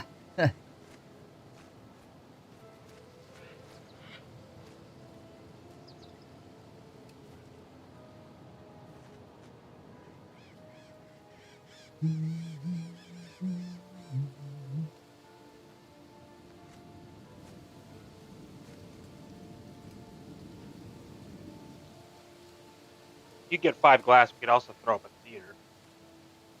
Oh, yeah, theater would also increase people's happiness. Yeah, once this trading port cools down, we got 13K.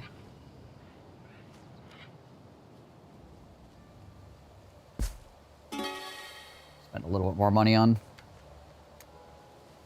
grabbing some more territory here. Another productivity book.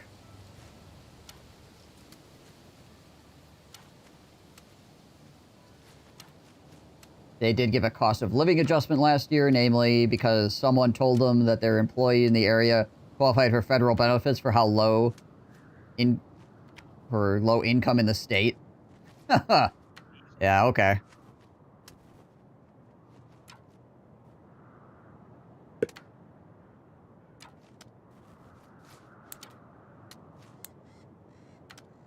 I love how it's a good business model to pay your people so little they have to get SNAP benefits. Right.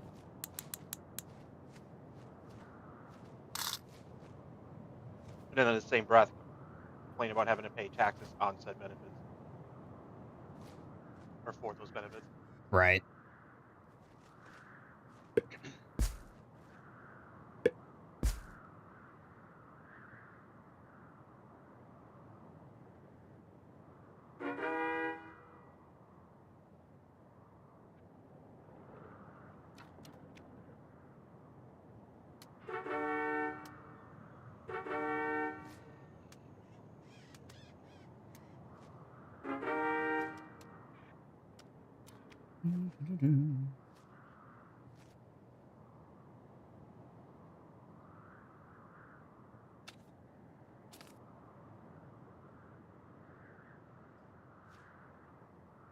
The productivity. Okay. Slap that in there for right now.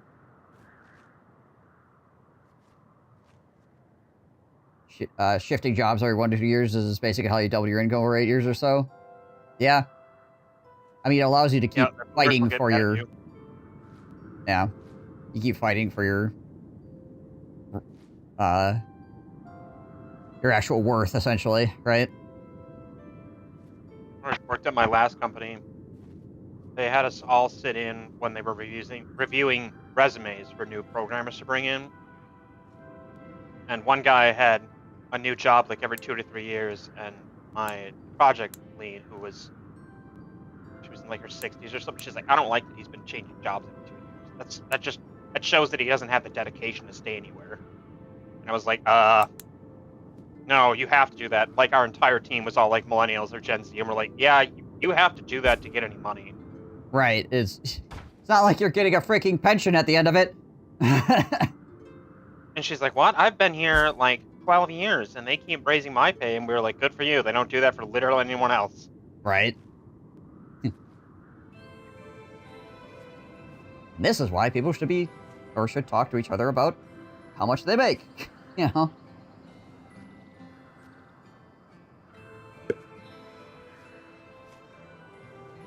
Importing 50 glass for us.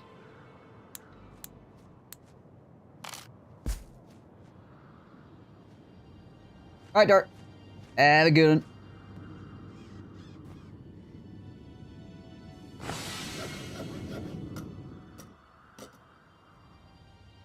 Oh, it's starting to spread out into that. The fertility actually get high enough now? Thought it was already fertile enough. I just didn't have a...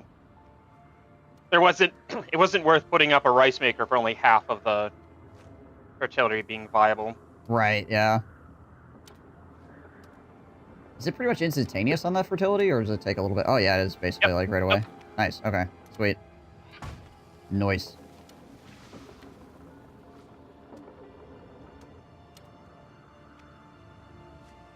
And it's nice that the irrigation pump doesn't actually take any workers, it just does itself, so... Mm-hmm.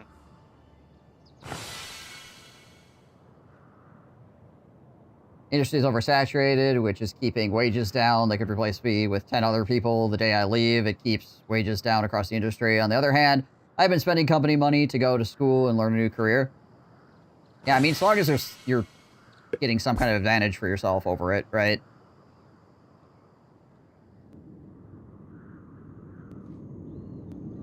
Makes it worth it in the long run.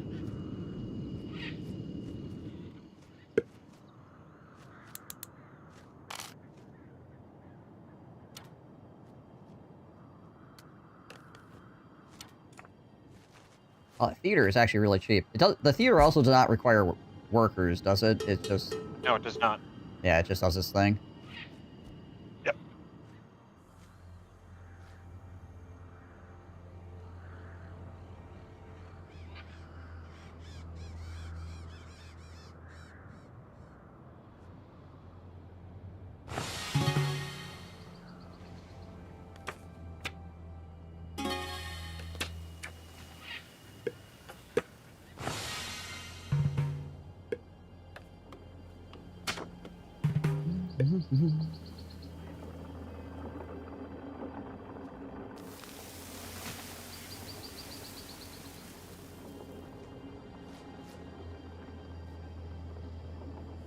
Probably just hit quick build on a couple of these.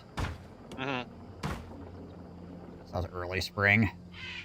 I can give us some more money here real fast, too. There you go. Another 3,000 bucks to work with. It is a shame to do it in these places that have trees, because I don't think we get the trees if they... They quick build? Yeah, they don't. Yeah.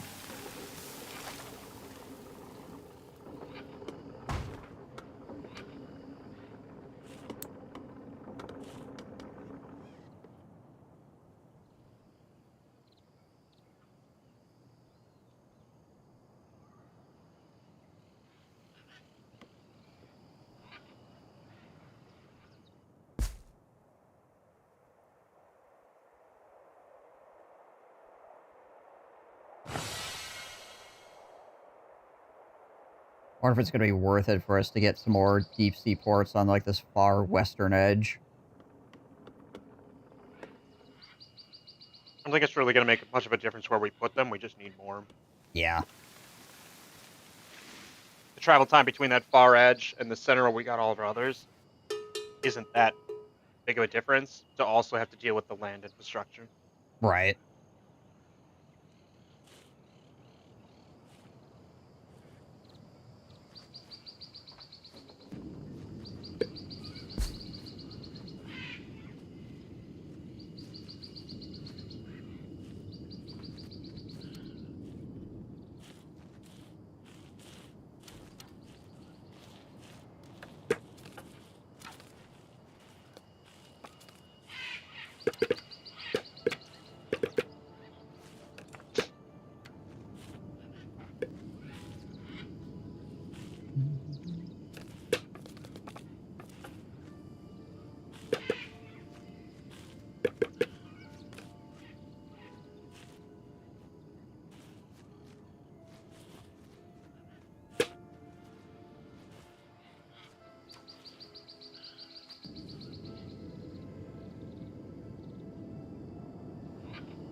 Yes, immigrants.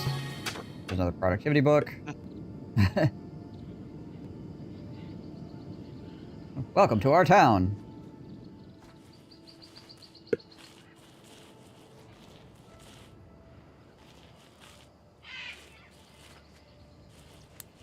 That's interesting. If you were paying really close attention, you can micro the productivity books.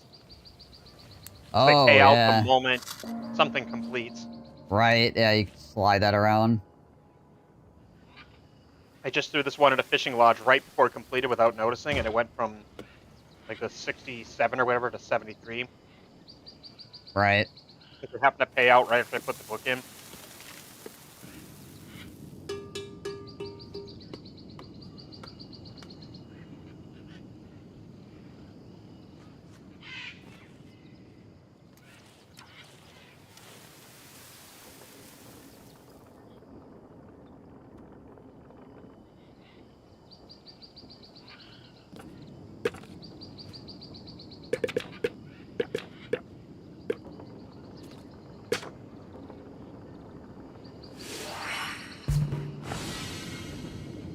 Right.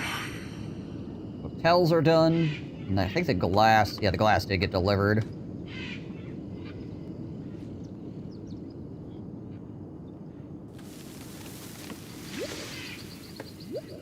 Coffee roaster is fine.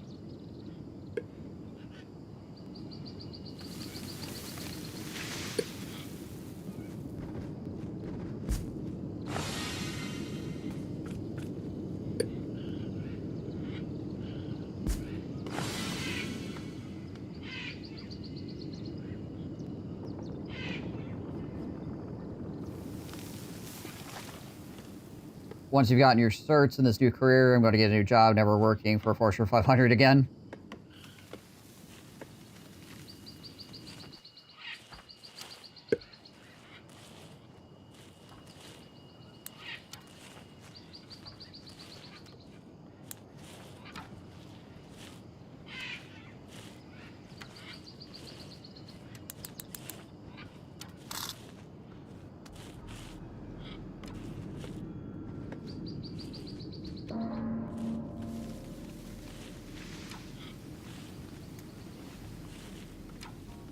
Fine, we were almost up to 300 people.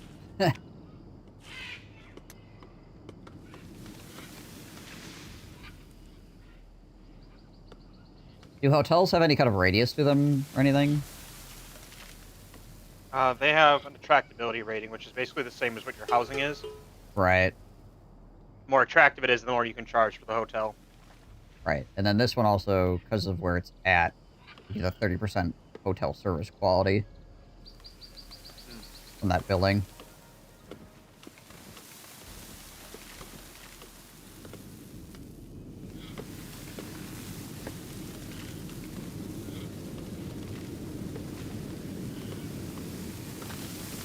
I also realized that trading companies actually don't take any employees. So that'll be getting some of those in. Just reduce the freaking trading fee on everything that we're doing all the time.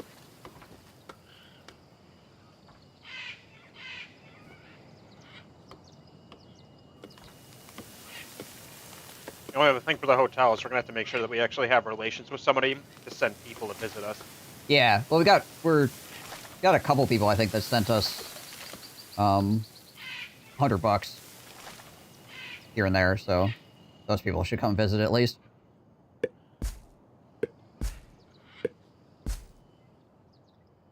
Hopefully.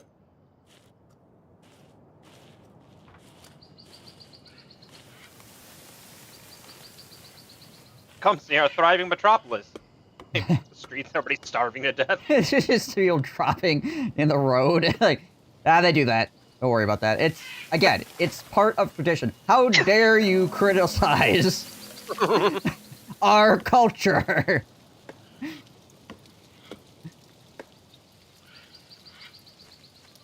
Fucking Gaijin.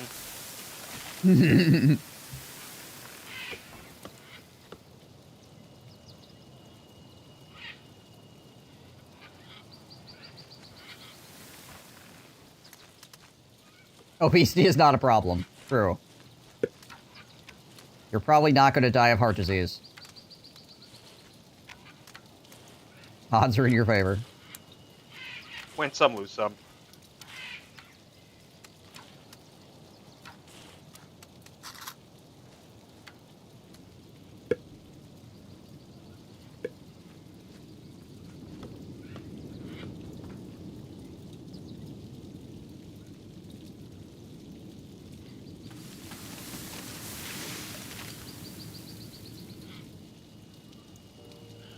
Do we need... Oh yeah, I suppose we want a theater. I'll have to import more glass too, right? Mm-hmm. But that's Just 10, what... though. That's... Yeah. I can do right now, actually.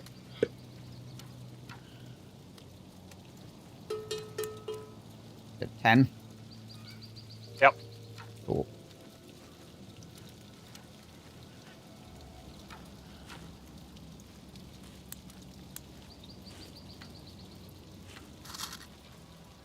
Alright. On its way.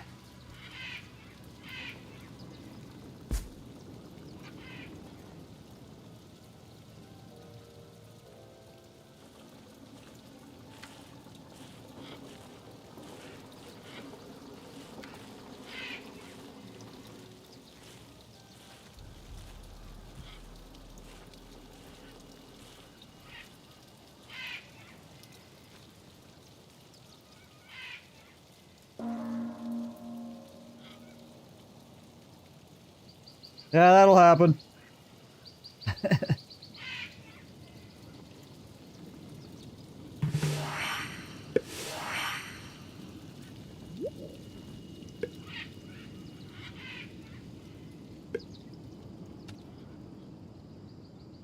Coffee is just a luxury good, right? Probably tier 2. Yes.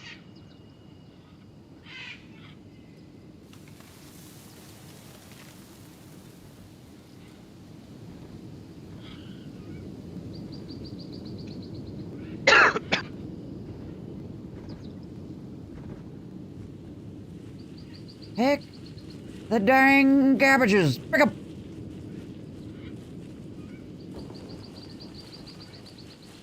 And the rice. Get those two.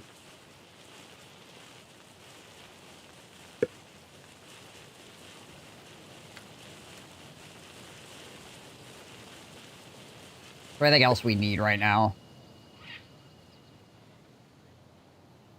Resource-wise.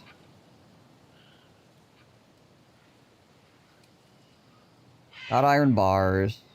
Got tools. Got iron. Seems like we're getting enough clay.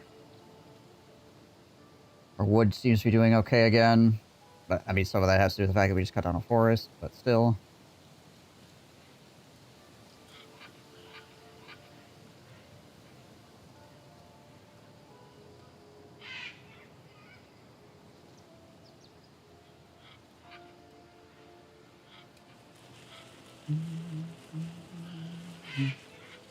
That Harmony learned from the other Harmonian. She just left the town as opposed to starving to death.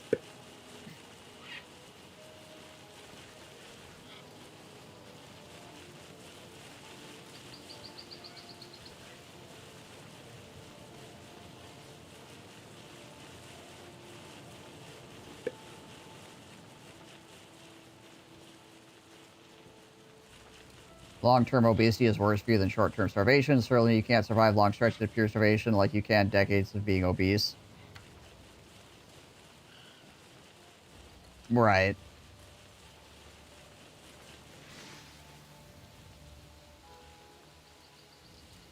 One of those weird things where it's like the body is probably like actually designed in certain ways to have like low intake for periods of time, right? But the body is not really designed to know what to do with like massive amounts of like getting everything that it wants and needs like way over the top, right?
glass is about to come in. Got 8 seconds on that.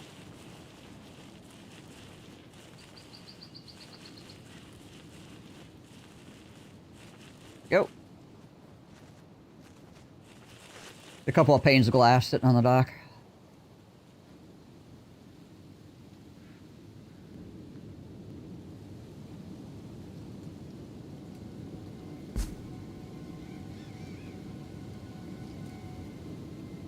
Do not understand why no chicken coops or pigs or cows.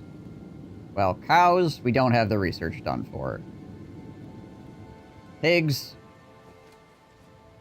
we decided to, we just haven't built. Yeah, we decided to go with sheep because they produce wool. Chickens, don't think there's any poultry in the game whatsoever, so.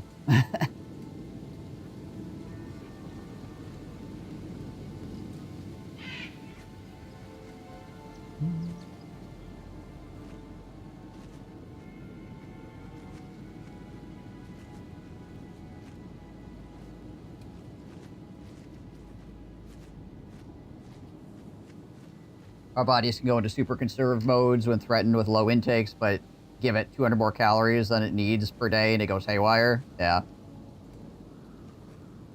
All the poultry just died out, yeah. We're living in a weird world, alternate reality where there's no poultry.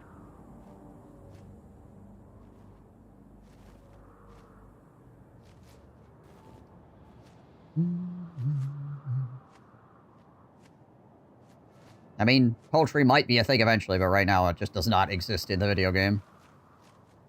But it is still early access.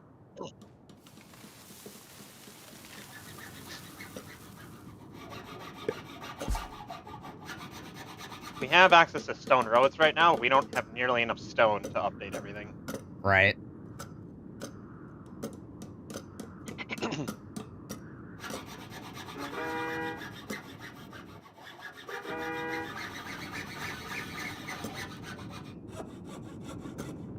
Geese farm's coming soon. Oh, there we go. The hotel's going up. Nice.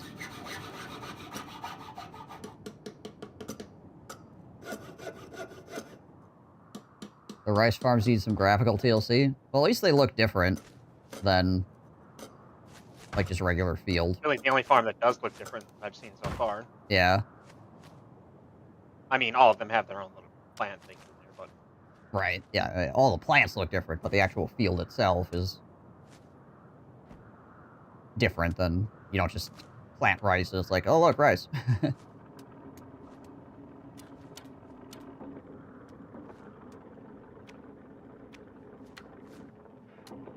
So we can only get guests from places we have trade routes with, which means currently the only place we can get guests from is this minor city next to us. Okay. Which they do have people visiting. They have 17. Oh, alright. Oh, it's going up. We get a constant tick of 6 right now, so I'm keeping our service quality above 100%. Right.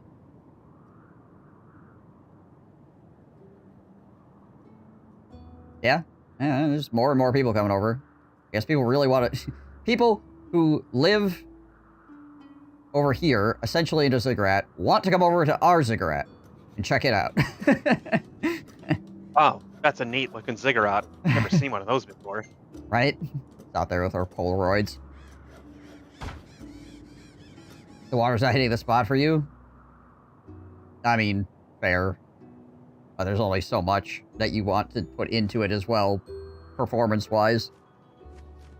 Don't crash the whole freaking game because your water looks really, really, really good. And there's 900 freaking fields of rice.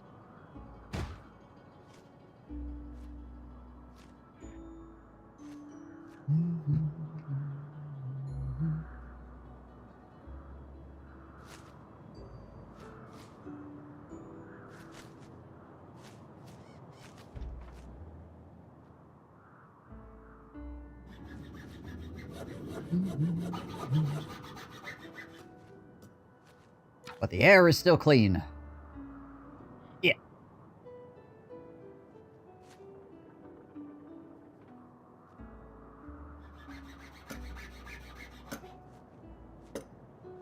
Consider early access to consider a good review to be a 1 of 10. Generally, I need to alter the scaling for early access games to not go negative of late.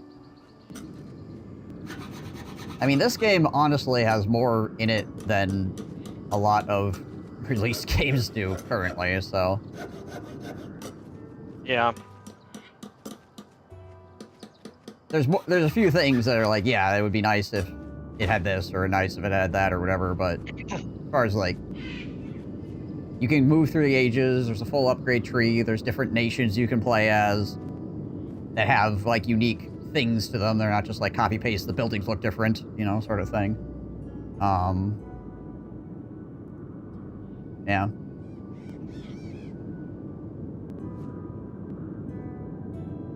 But that being said, it's like, yeah, there are a few things.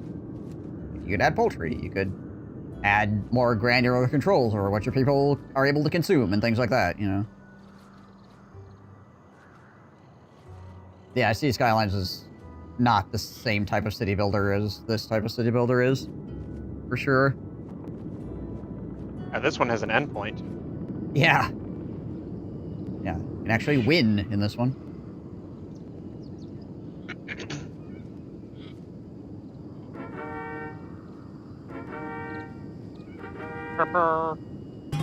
Mark those as subsidiaries to have the upkeep on them.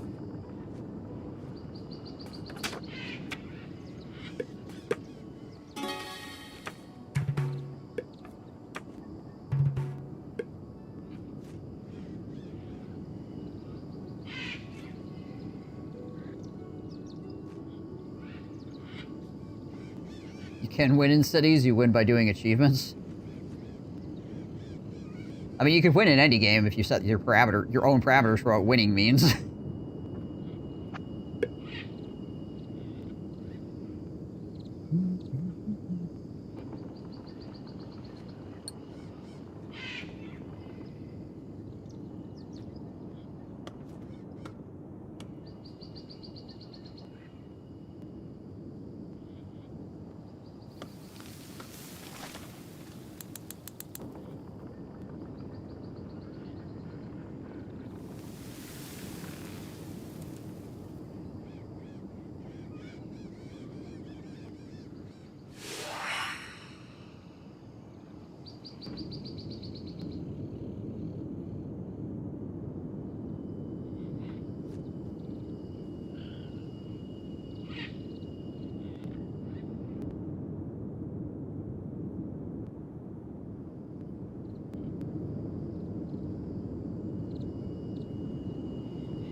Let's see here, anything else?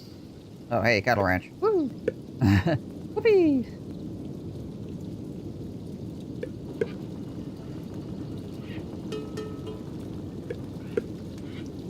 Right, just unlock the ramen shop. Head us towards the zoo, which the zoo actually would be useful, because we can, if we get a zoo up, then we can get that 5% reduction to everybody's freaking food. Needs more glass. This game can use a huge graphical pass in so many levels, but I played games based on But if I played games on personal graphic desires, I wouldn't play 9/10 of the games produced. There's 1/10 would turn my PC into 1/10 would turn my PC into molten slag. Yeah. The other thing too is when it's in early access, you have to remember that you don't want to do too much optimization until like the game you're done like with the majority of what you're doing with it, because otherwise you might just keep having to like unscrew and rescrew things up like constantly, just add a whole bunch to your production time. So yeah, there's a bunch of things that are placeholdery, right? Like people T-posing while doing certain tasks and things like that, right?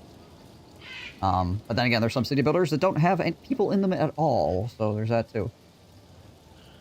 Passion books, now that we have work hours, are probably more important than straight up productivity books. Right, yeah. I feel like the games industry is going to hit a crashing point in the next 3 to 5 years. Too many indie developers, too many games being launched, not getting enough physical hours to put into them. the the game crash that's going to come is the indie games are doing too well, and the AAA developers are not. Yeah. I mean, look at Expedition 33. Like, there was already a switch like halfway through the year when people were praising it as Game of the Year when it first came out, and then it started looking like, oh shit, it's actually going to beat major developers for Game of the Year. Actually, it's kind of garbage for this reason and this reason. A new Call of Duty should be Game of the Year.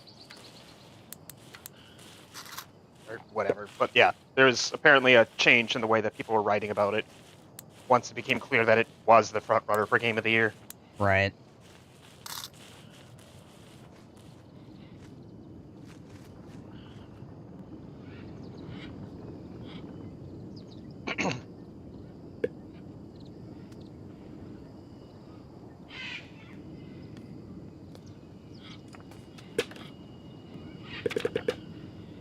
Or like, was it, they just launched a new Call of Duty, if I remember right, and it looks like absolute ass compared to the new Battlefront. Oh, the new Call of Duty it's a Battlefield or whatever. Yeah.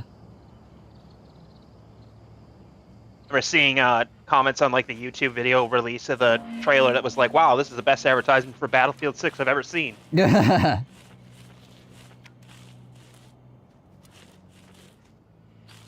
I think that Gen Alpha overwhelmingly prefer playing on phones over their systems, so there's probably a dip in the type of games that can't be put on a phone in the near future. There's that too.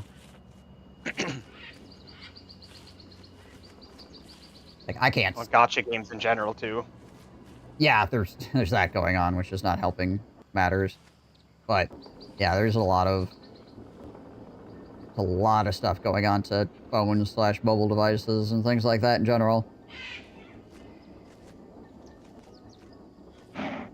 Right.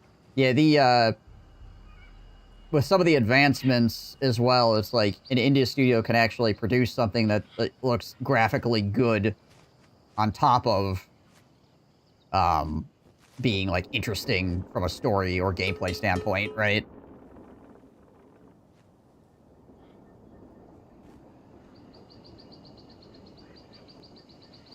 I'm trying to think, because like, I obviously spent a lot of time with some younger people for the last 6 months or so. Right. And I don't remember, like, people who talked about Fortnite the most were honestly my instructors who were in like their 30s.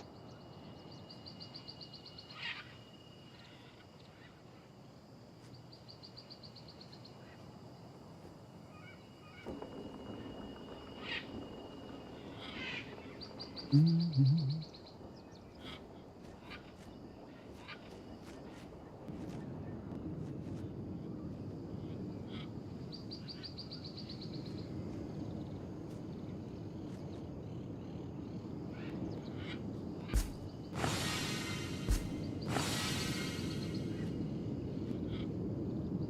A lot of them talked about Minecraft a lot, though. I'm still amazed that that game is still going after, like, what, close to 20 years now? Yeah.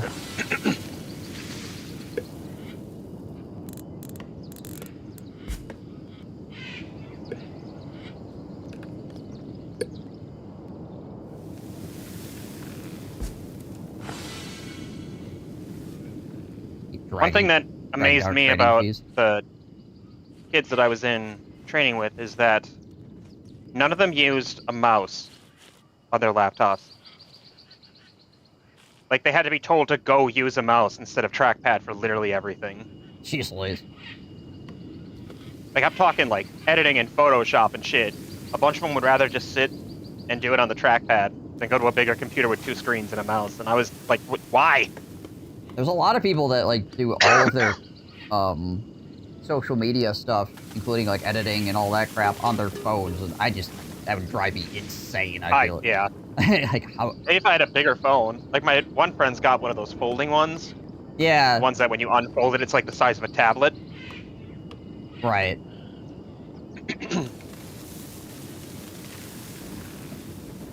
Just trying to imagine, like, trying to make minute editing adjustments with my freaking finger.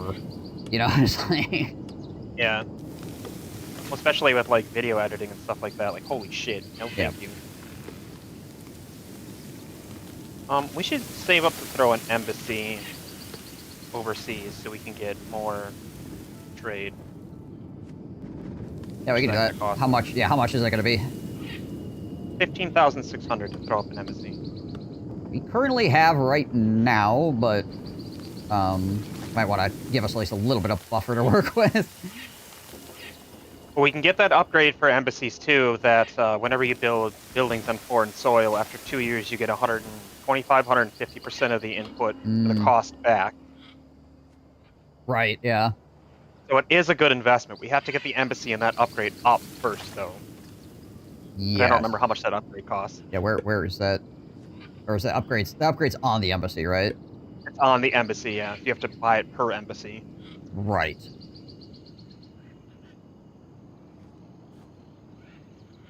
But if we do that, then we can also add a hotel, and our people will go to the hotel in their territory. Right. But that's also another trickle of income. Nice. Yeah, our hotel down here right now is at 49 out of 50, so one hotel apparently is like about perfect for that minor city. But if we get an embassy, then we get the foreign trade ports, and then we can start getting just trade in general. Yeah. I think it also depends on the game too that people are playing. Like Fortnite's got survivability because they keep making additions to it.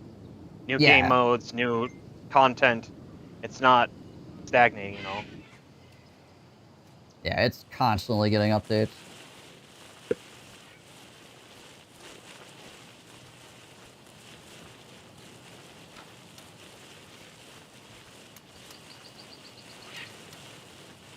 Sometimes to the massive detriment of the developers, but, you know, hey. Does keep it going. I mean, Minecraft's the same way. It's one of the reasons why it keeps going is because they keep updating it. Keep adding modes and stuff like that, so. And also the modding scene for Minecraft is freaking gigantic, so there's lots of content there in the sense that you can just keep modding it. And, like, to be fair, it's not like we don't do that shit as adults, too. Like, we played Hunt as, like, our only game for, what, almost 2 years, 3 years? Yeah. Basically all we played. A couple thousand hours in that game. Or Dota, when all we were playing for Dota was for 5 or 6 years. Yeah. Like, I don't know. I have a lot of games that I have over 1,000 hours in, so. Yeah.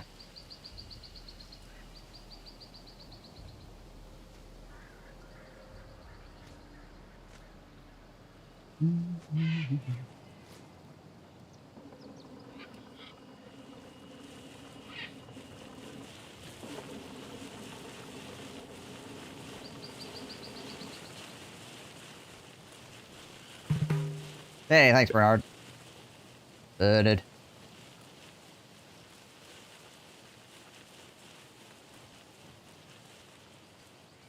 It also depends a lot more on the longevity of the game than the individual. In general, yes, I would say that's probably the case. Though it obviously is going to vary vastly from person to person. There was, when I was still over in Baltimore, on our game night, on our Tuesday game night, Gene wanted to do, like, what's everybody's top 5 games, right? Like, your hours and your top 5. And I think one of their number 1, well, for Dane, it was just shy or just over my number 5, if I remember right? And none of Alex's even came close. Right. My number 5 game was, like... God, what even was it? Oh, it's not that hard to check. I suppose. I did have to do math to see if it was,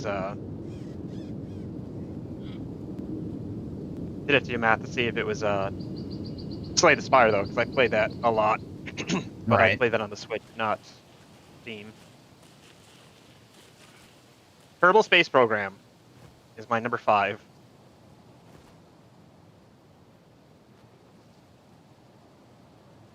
At 1,023.8 hours.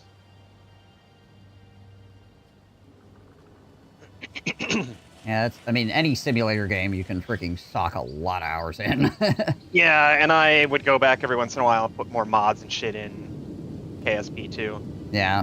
We've got 19,000. I'm gonna drop an embassy, I think. Yeah, go for it. Do the thing! Oh, we need to have 50 relationship first. Okay, I think they're at 40 right now. Yeah, we need to trade them something to get it up more than that. Okay. Well, we got medical herbs and we got medicine that we could definitely give them. That would be worth a good amount for them, I feel like.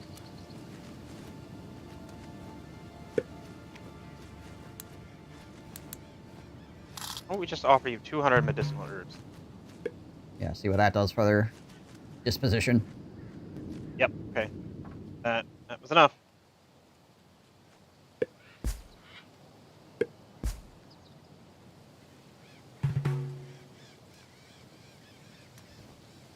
You retain the rights to demolish this building. It's probably a good note to throw out there. Okay, so foreign investment costs 3K. Foreign building built gives back 120% after 2 years. And then hotel chain gets an additional income equal to 20% of the revenue from the hotels in the town built by you. Gotcha. Okay, well, we have 4K right now, so... I'm going to do a foreign investment. We need that one ASAP, and then we'll save up for the hotel chain. Because that one doesn't matter until we can actually put hotels up there, too. Right, yeah.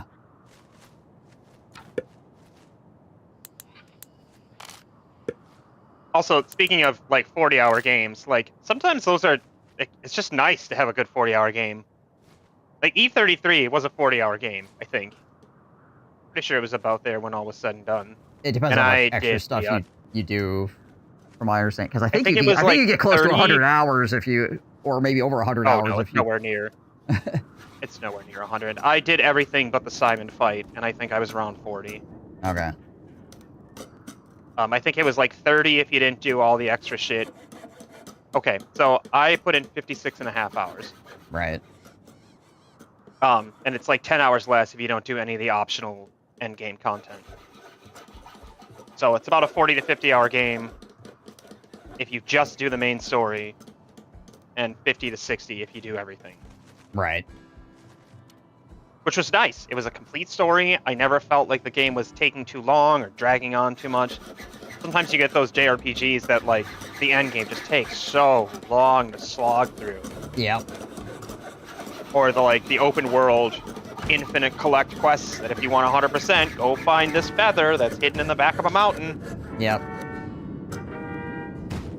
And, like, that's one of the things that people are talking about is, that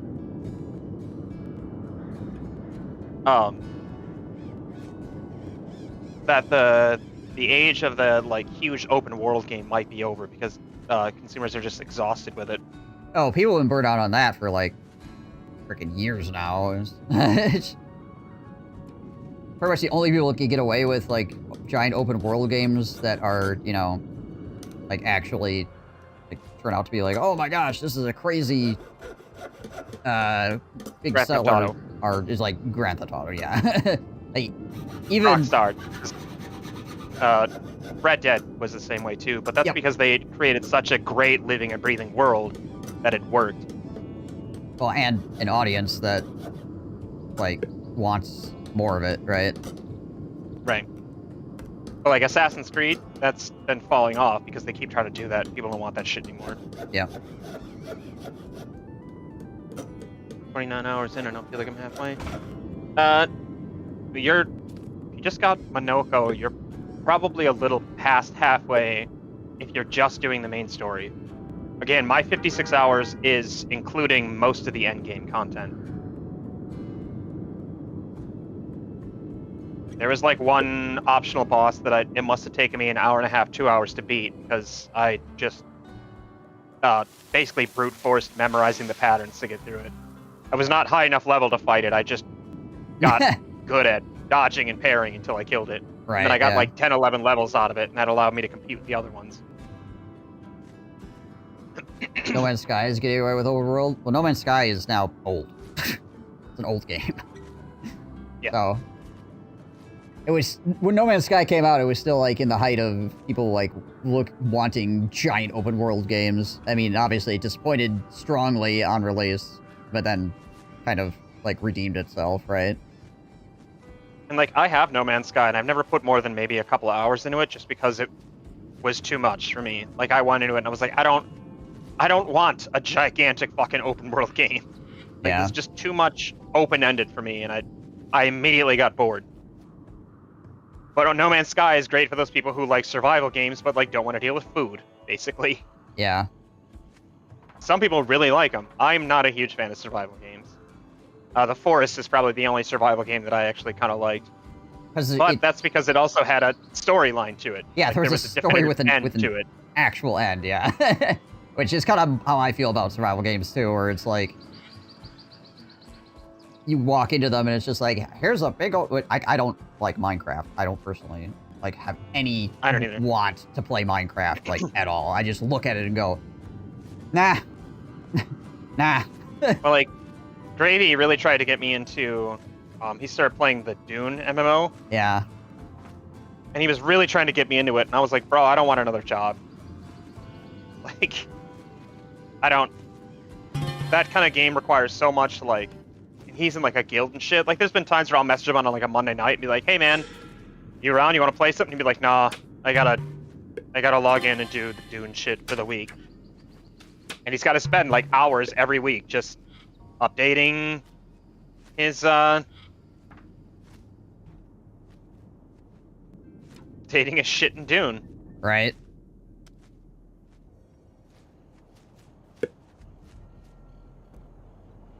We played a little bit of Valheim when it first came out. Yep. Thought it was okay. It just didn't feel finished at the time. You mean Jim? Yep. You mean Jim that was playing? It was fine. Like, it just... I think we kind of gave up when we accidentally stumbled into the Meadows area and lost all of our high-end equipment. Because we stumbled in there too early. Yeah. And then it was like, well, fuck. Like, it took us forever to get the iron equipment, now we just lost all of it. Yeah. I'm good.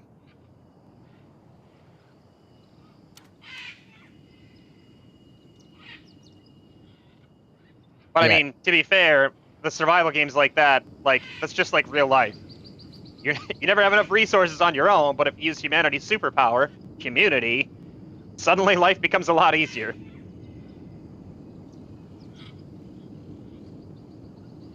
Oh shit, how'd we get negative 12? Oh, probably because upkeep hit. Yeah. I also am like messing with some trades and stuff here, so. Hmm.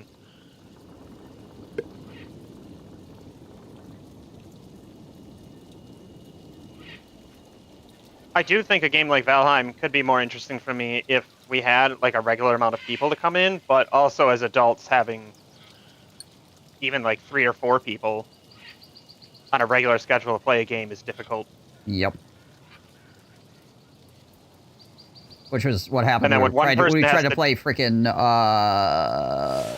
Divinity or whatever, right? Where it's just like having such an inconsistent like capability of playing is like every single time you freaking step into the game, it's like, okay, what's happening? What's going on? What quest we're on? You got 900 quests. You got to reread all of them, and then it's like, okay, you only got an hour before we have to be done. Well, that in a game like Divinity, when we all read at different rates too. Yep, there's that too. So it's like, yeah, you're gonna try to get through a quest thing. It's like somebody's finished reading it because they read really fast, or somebody is, like watching the video play out because they want to hear the like the actual like voice audio acting. to it. Yep.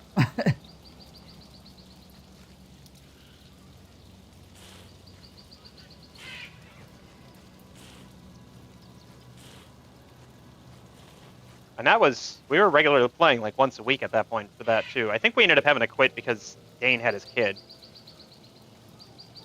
Yeah, that was... Wouldn't have time to play anymore once he became a dad.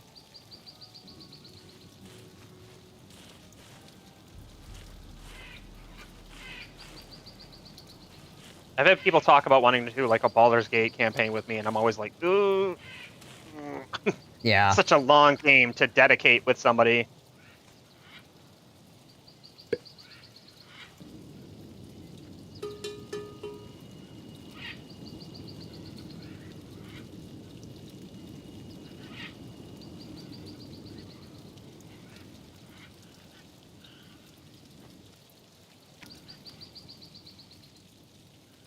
You know we can't eat agave, right? Yes, I am aware. Okay. Now I am aware. It came in and I'm like, wait a minute. I just thought that it was cheaper than every other thing that looked like food. I was like, oh, okay, cool. I can just grab that. Yeah. You can't do anything with it on its Whoopsie. own. Yeah, I'll have to sell it again. Oh, well. Hold on a second, I'll be right back. Yep.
Are we able to research Zoo yet?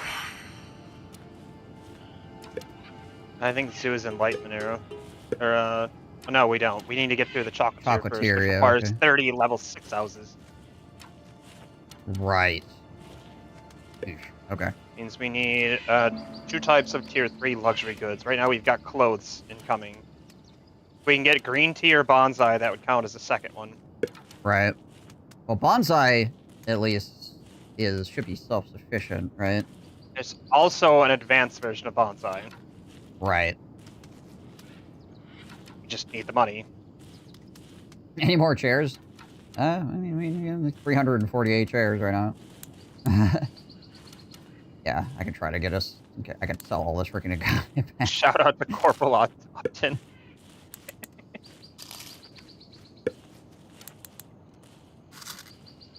Okay, we're back in the positive. Freaking ditched a bunch of that agave. Yay. 60 more millimeter mortar shell on a 20 millimeter flat cannon. There you go.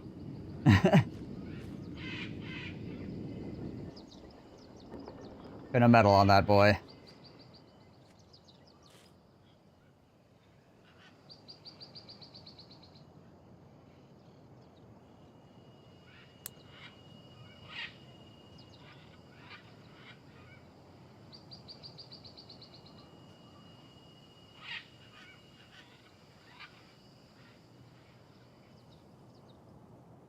All right, I'm just gonna build 4 bonsai right away so that we can just turn in one advanced. Right.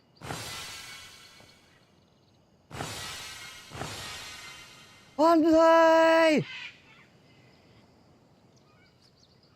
I mean, flat cannons never really went away.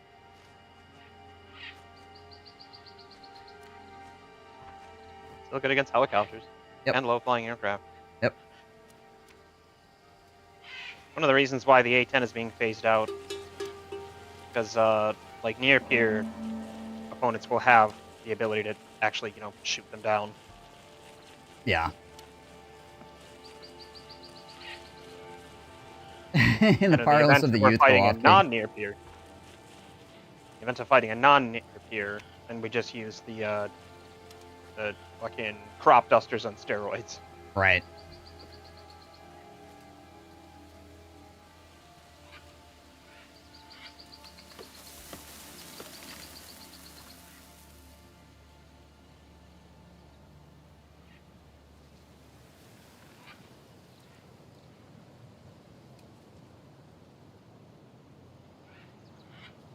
I mean, like, honestly, against close drones, you only need, like, 5.56 or something, right?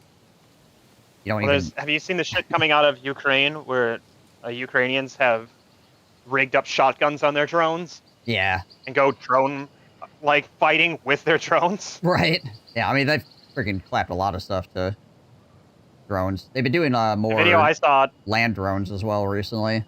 Like fire support. The video I saw has to be terrifying if you're a Russian, because they had, like, the Ukrainians had a drone up that shot down, like, 2 Russian drones, and then the operator realized he still had ammo left in his shotgun, and then went after troops on the ground. Right. I mean, why not? What else are you doing?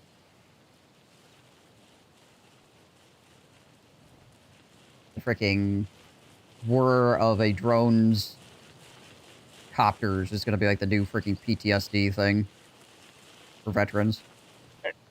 It also brings the, like, I'm kind of curious, because, like, in War, like, granted it's a War Thunder thing right now, but it could actually translate to real life.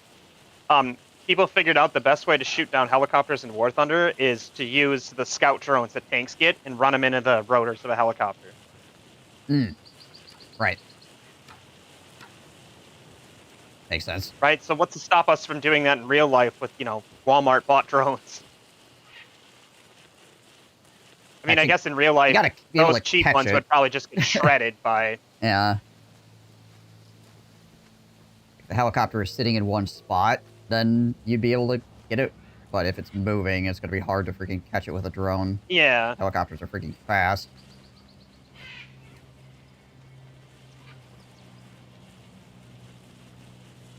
And that's not even getting into, like, swarm explosive drones. Which that's the big fear for a naval conflict.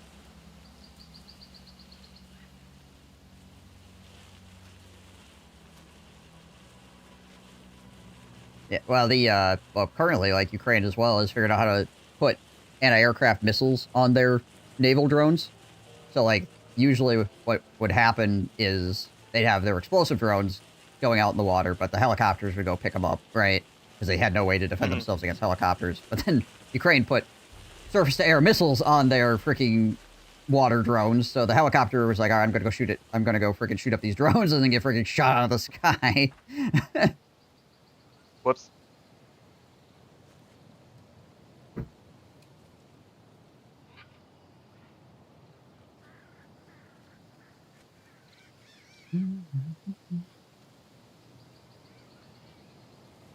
Oh yeah, it doesn't really matter though. It's like you just put a freaking explosive on it as well, right? Like, get an explosive near a helicopter. It's probably gonna be having a bad day for the most part.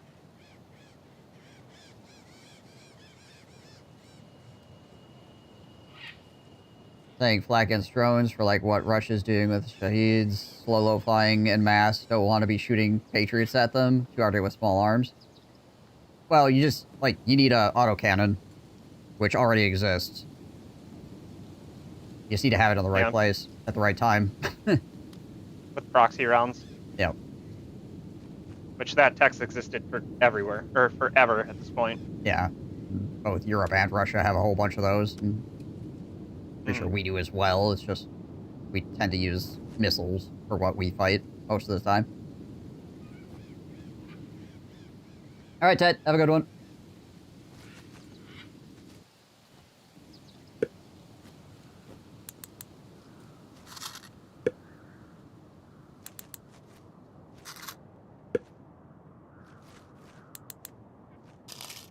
Did you selling off the agave? I went to go build a hotel, and I can't build one in opposing territory. I thought I could. Pretty sure I did before. Yeah, I thought it was one of the buildings that you're missing? Maybe. What do paratroopers do about prisoners? The prisoner goes inside a building, and then the prisoner, he got away. Global footprint, that's what we need. Allows building in foreign land to help allies. Banks would also probably be nice. Although we need to have more level 5 houses for that. Hmm. Oh, I suppose we got a decent amount of level 5 houses? Yeah, all of ours are 4 or 5 right now, so. Yeah. Yeah, because we actually have we got a good amount of chairs, a good amount of cannabis, a good amount of pottery going right now, and then occasionally we have shirts. Which is where the level 5 houses are coming from.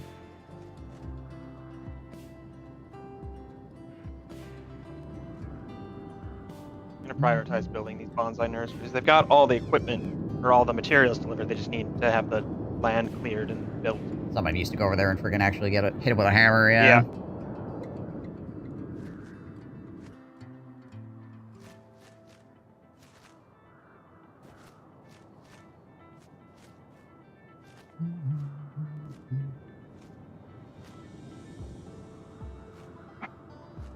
Eight blokes from the 101st Airborne grenading your building and then getting in there with Thompsons makes the ersatz squad of old men go, nah. You know what? I don't want to do this. Decided. How about no? I have to use the restroom. I'll be back. All right.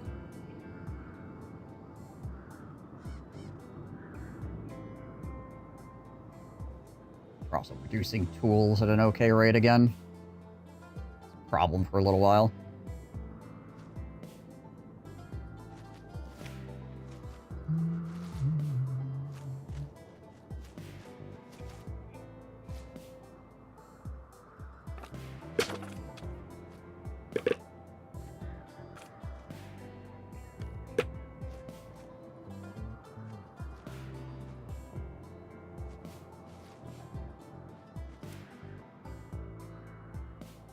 Issue over here.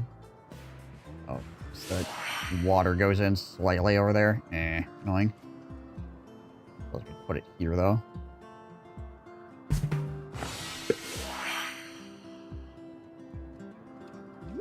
Researching towards global footprint.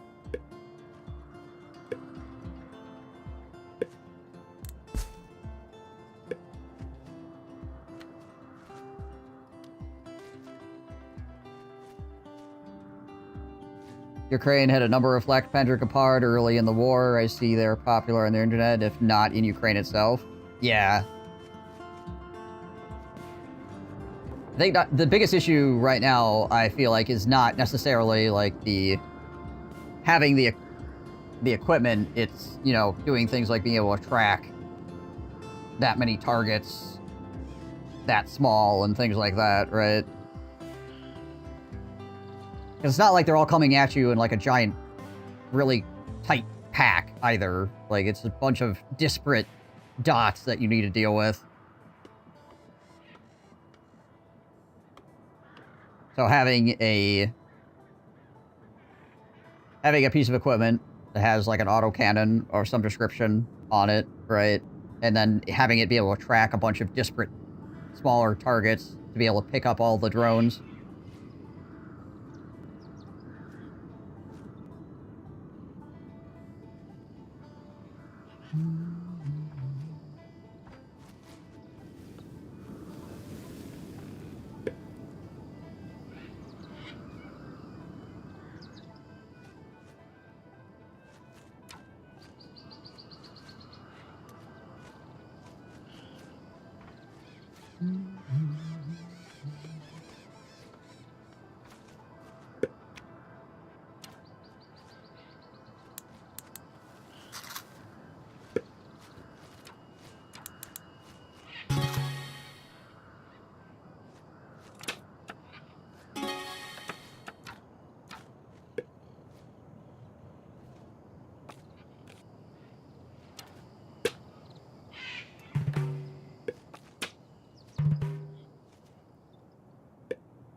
Yeah.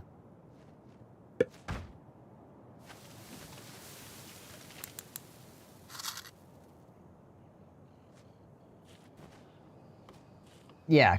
Cost, tracking, spotting, and range. Yep. So, cost, you need to use, like, a bullet, basically, of some description. You can't use missiles. It's way too freaking expensive. You need to use something that's a bullet.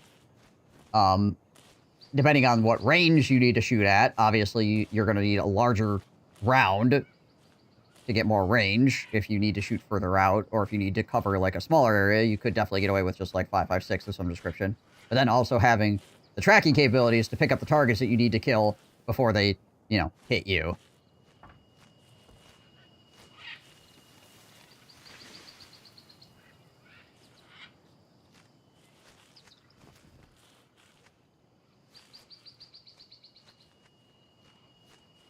Yeah, a lot of the times, yeah, you run into that. Prisoners be executed when there's absolutely no way for them to, you know, get them anywhere.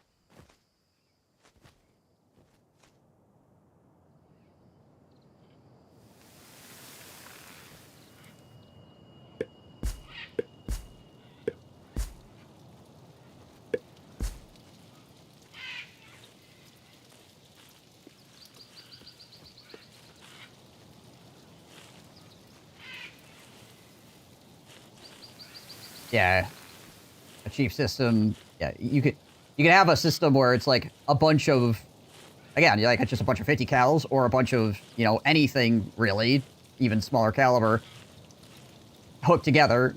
But the issue then that you run into is, yeah, a really expensive radar system attached to it to actually track the targets properly.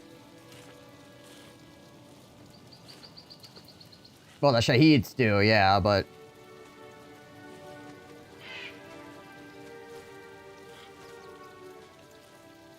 because they're basically like missiles. They're just drone missiles.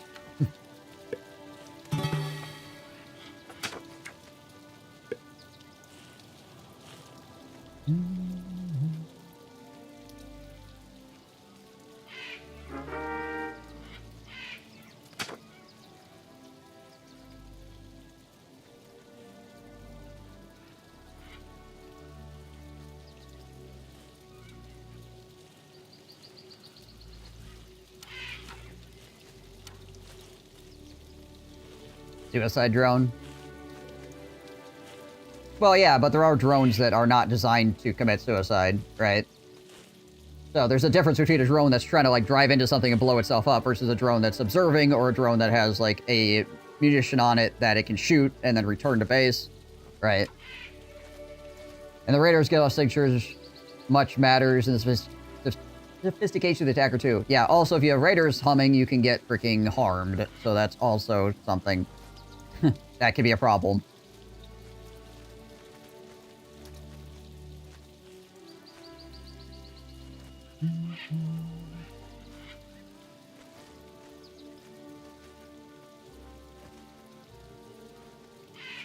But yeah, essentially a suicide drone is a missile, right? It's a terminal object.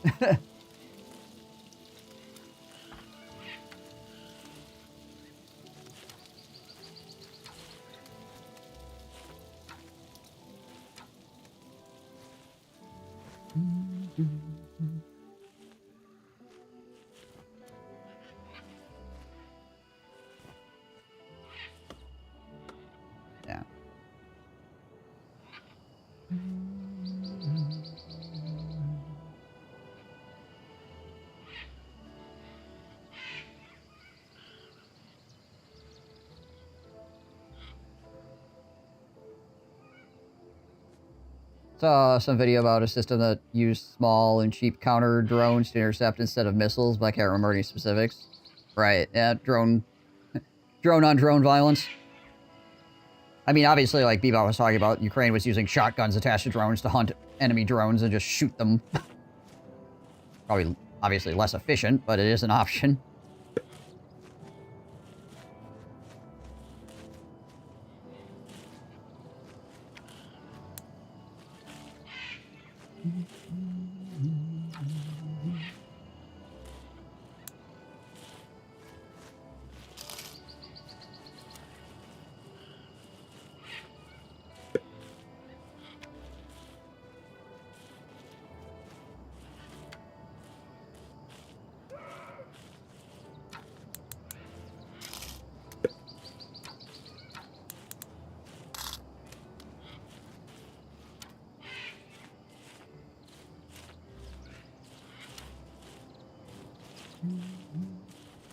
One of the reasons the Renown and Prince of Wales were sunk during World War II was a lack of tracer.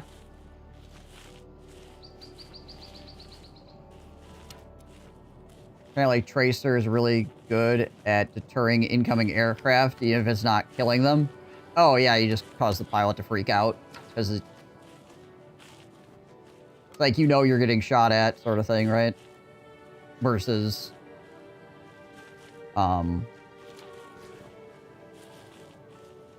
like, yeah, you're getting shot at just as much, but you're not, like, intellectualizing it quite as much. Funny enough, in Hunt Showdown, oftentimes when you fire at somebody with a silencer, they're much more likely to, or a suppressor, they're much more likely to actually, try to straight up fight you than they would be if you were firing a weapon without a suppressor. So you can observe this even in video games, right? People are less afraid of the suppressed fire coming at them than they are of you shooting like a rifle without a suppressor on it.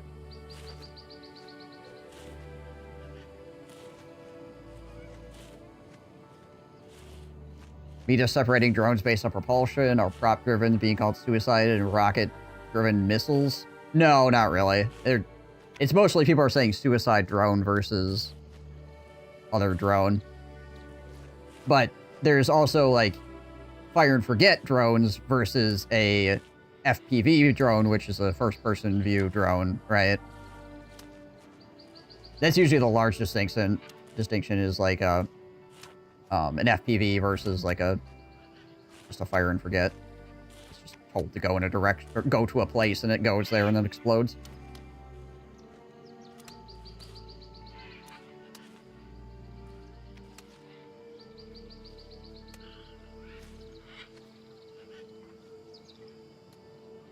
Which is not a concern for drones. Yeah, that's also true. Yeah, there's no pilot to get the chicken out, right?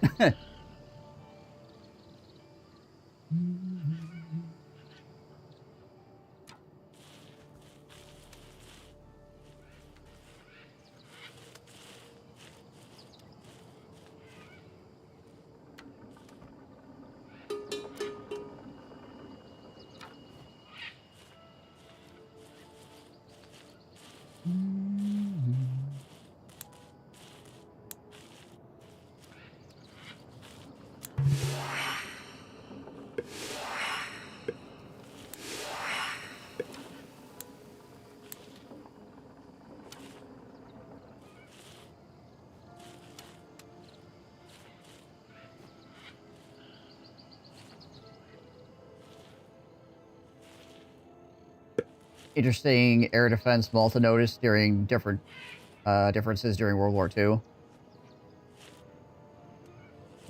There we go. Researching global footprints so we can build on foreign land. That gives us the ability to build a foreign quarter as well. Anything that gives us percent productivity to all buildings is going to be good. Oh yeah, I also am going to upgrade the town hall.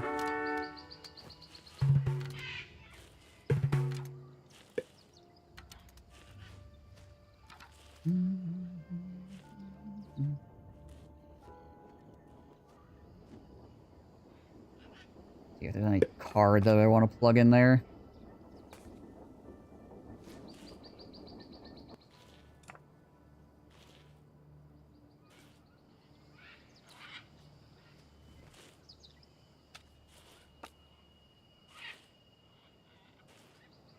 Mine productivity.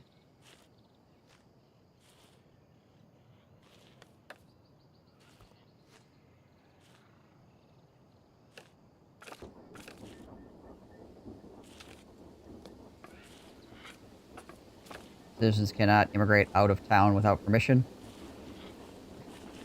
Y'all are gonna starve and you're gonna like it. Right?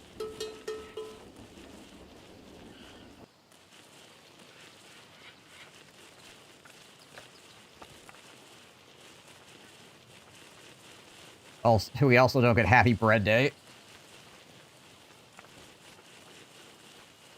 We can unlock pumpkin seeds now, though. Right. Yeah, I suppose. Yeah, sure. Do that real fast. Boom. Pumpkin. Oh, we also have access to the Hot Springs Inn. That's something new.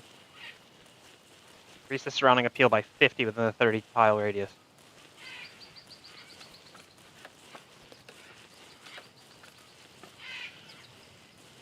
Oh, yeah. Yeah, that's pretty dope.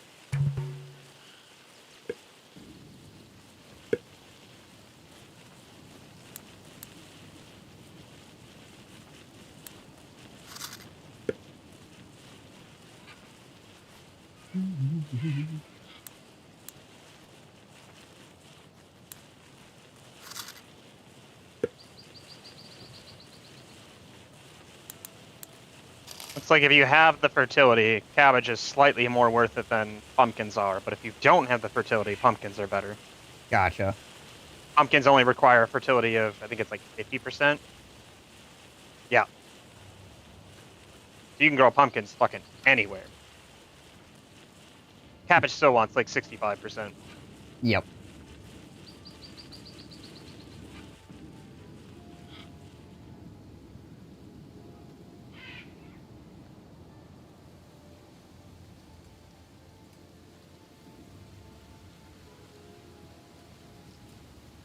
Renown of the Prince of Wales also would not have been sunk had the Allies known the actual range of Japanese aircraft. The Brits thought they were a safe distance. Also, if the carrier meant to provide air cover didn't run aground. The wonders of war. Like, you can point to a thing and be like, yes, this is the thing that did it. And then there's like 10, 20, 30 other factors involved, you know?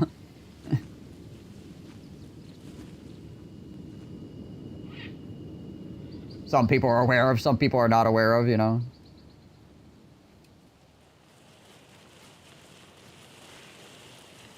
Well, it's not like technically the Japanese had the advantage in the Pacific for the first like year or two. And if they'd ever been able to find the American fleet, they probably would have like at least drawn the war out another 2 or 3 years. Yeah, they had to find it, and then they had to have the cojones to go after it, because obviously the Japanese fleet had, like, if you lose the Japanese fleet, you're in trouble. It's not like you're going to replace the dang thing, you know? Right. So they really had to be sure of what they were doing when they engaged.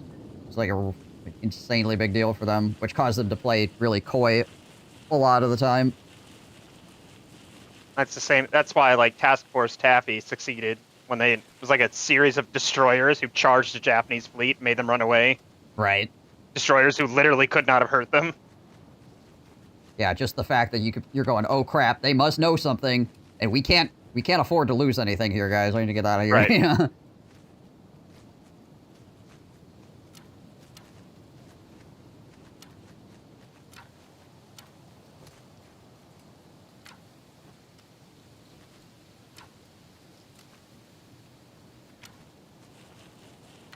Yeah, any carrier, any U.S. carrier anyways is going to have a, or U.S. or British carrier, going to have a good amount of capability.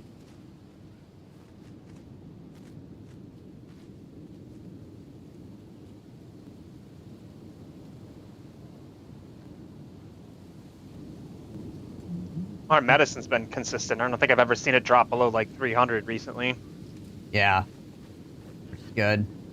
We're not even like maxed out on shift time on our medicine makers right now. You could also do the improved extraction because all of our houses are at least level 4. Oh yeah, yeah. It actually does something. That's another 30% increase in productivity for that. Right. Yeah, sure. It is gonna take a lot of lumber, but we can figure that. Do it on one at a time. Yeah.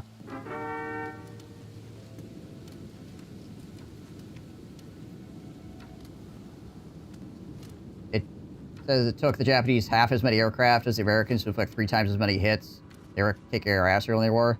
Oh yeah, for sure. Also, our torpedoes sucked, which didn't help. Yeah, and the government didn't want to admit they sucked for a very long time. Yeah, you'd spend freaking all that time flying low and slow into heavy aircraft fire, just have your freaking torpedo be like, nah, I don't care. I'm not being a torpedo today.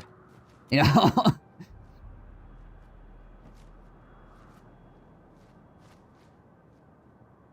Amusingly enough, when they finally admitted to it and fixed it,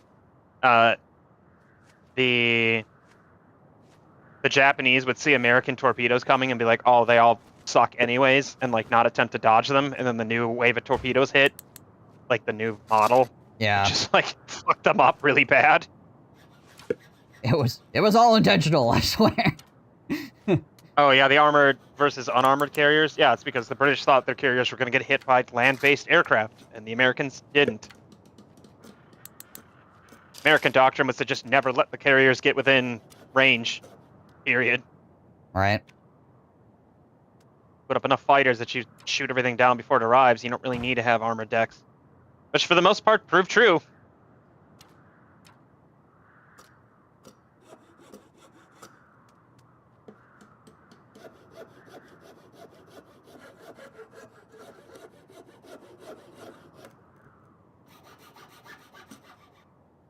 Oh yeah, we're working on global footprint right now, by the way. I can't remember if I said that or not.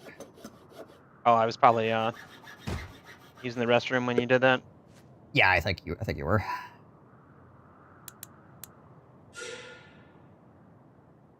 Oh right, this trading post sucks. I need to upgrade it. Oh. Forgot, like, base level trading posts are absolutely freaking abysmal. It goes from 60 to 300 with the upgrade. Oh, yeah. I'm like, I'm just gonna... What about the upgrade of the Middle Ages? The reason I haven't been doing that is because the upkeep cost goes up by 25 for that, and it only adds 60, so... 60? Yeah.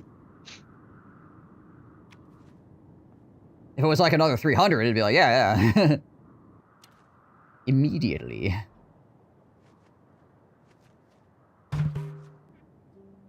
There we go. Advanced bonsai nursery. It's advanced. Let's all these ones off. How you deal with that?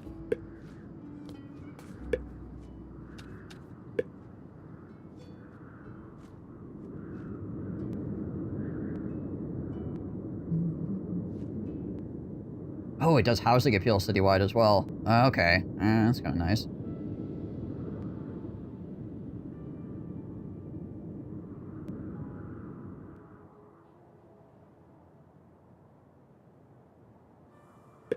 Yeah, the U.S. has kind of always had the, almost the same thing the Russians have going with it for us, except ours is in material instead of manpower.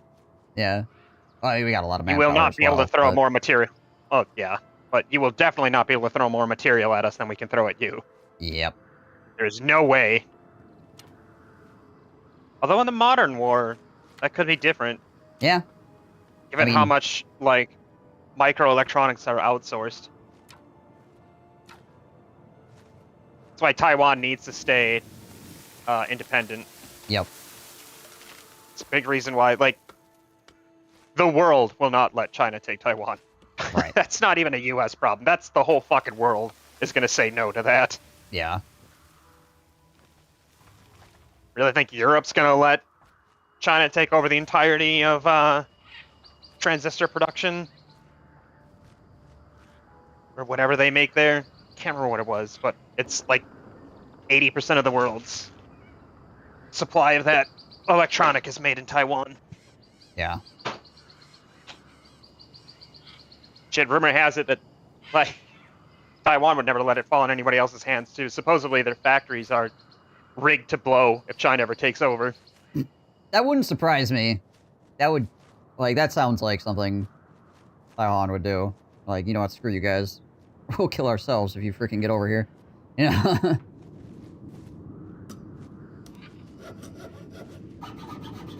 But yeah, things like that. Like, I am totally fine with us, like, incentivizing getting that kind of thing being made over here, right? It's just so ridiculously expensive. Yeah. Like, you would need to... It's like a decade plus endeavor. Oh, And the yeah. American people don't want to pay for that. They want it now, but they don't want to pay for it.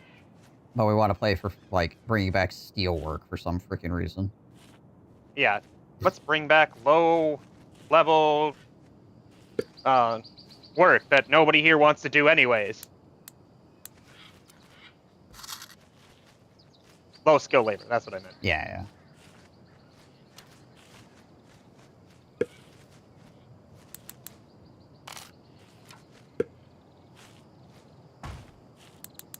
Despite the main, one of the main points of a developed nation is less reliance on manufacturing. Once your nation becomes more service dependent than manufacturing dependent, that's what's supposed to like be a step of in developmental level. Yep.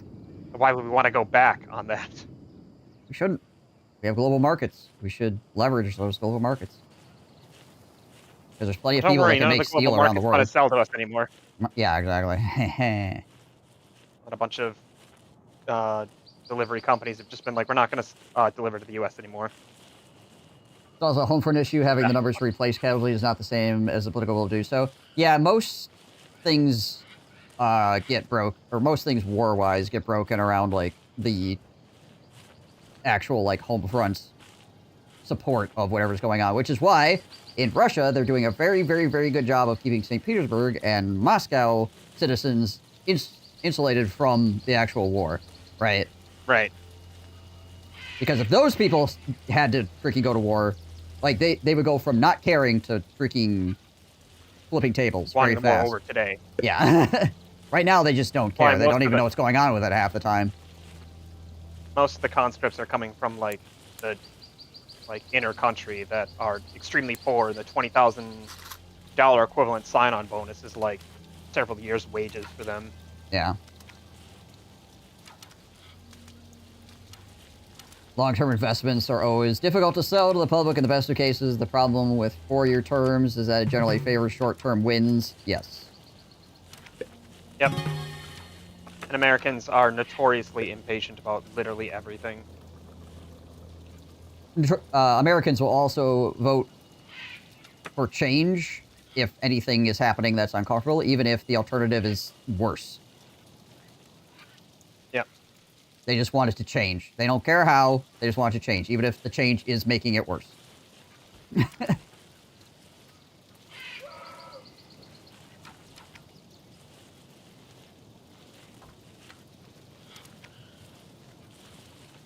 The UK government owes me money.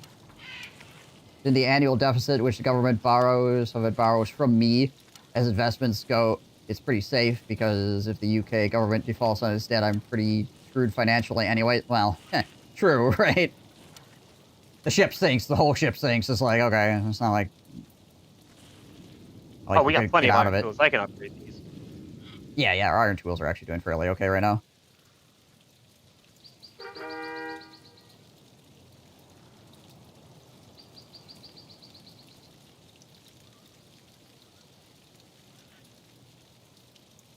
You can also start making paper, too.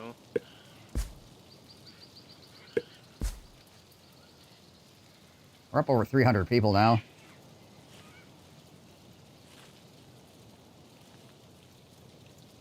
I forgot how awful it is to try to find a place to put paper makers. Yeah.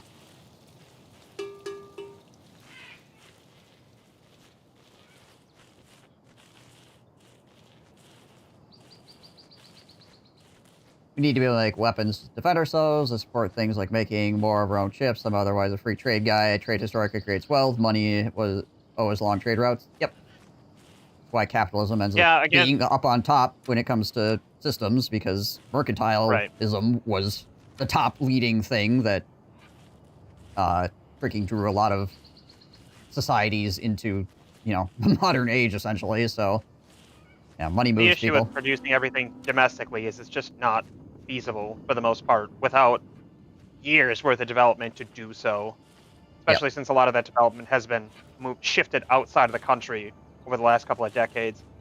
You can't just suddenly overnight decide we want a steel industry again here, and then somehow make it cheaper and more effective to build here overnight than it was to import it overseas. Theoretically, that's the whole point of tariffs, is to make it so that you are incentivized to buy local. However, when you have blanket tariffs where there is no local equivalent to incentivize, it's just a tax for the sake of there being taxed. And it doesn't really do anything except fuck over the consumer.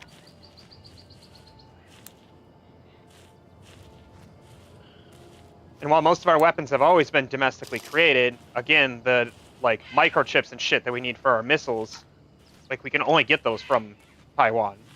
Yeah. We just cannot produce enough here, no matter what. Well, currently.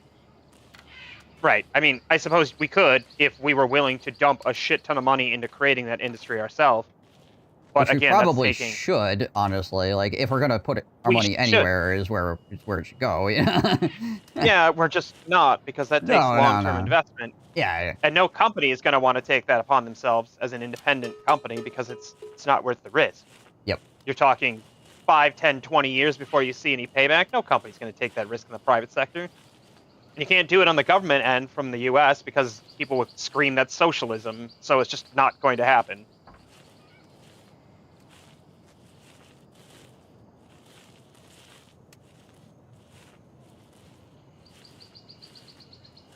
And the other advantage to, doing, trading for, things like steel and bananas and all this stuff, Oh, yeah. to, get stuff in is that the people that are trading to us have an investment in our nation, right? So it right. creates a peaceful environment of itself, because it's if we're importing a whole bunch of stuff, are they going to want to fight with us? Probably not. Why would they? Right.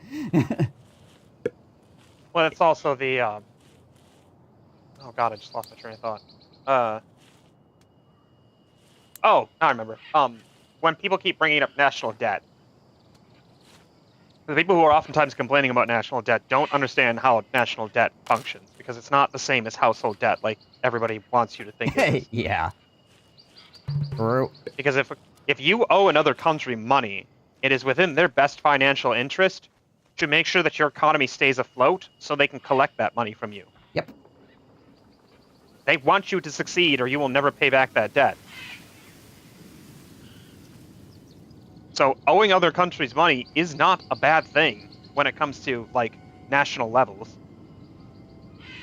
But most people think that the country works in the same manner that their household debt does, which it does not.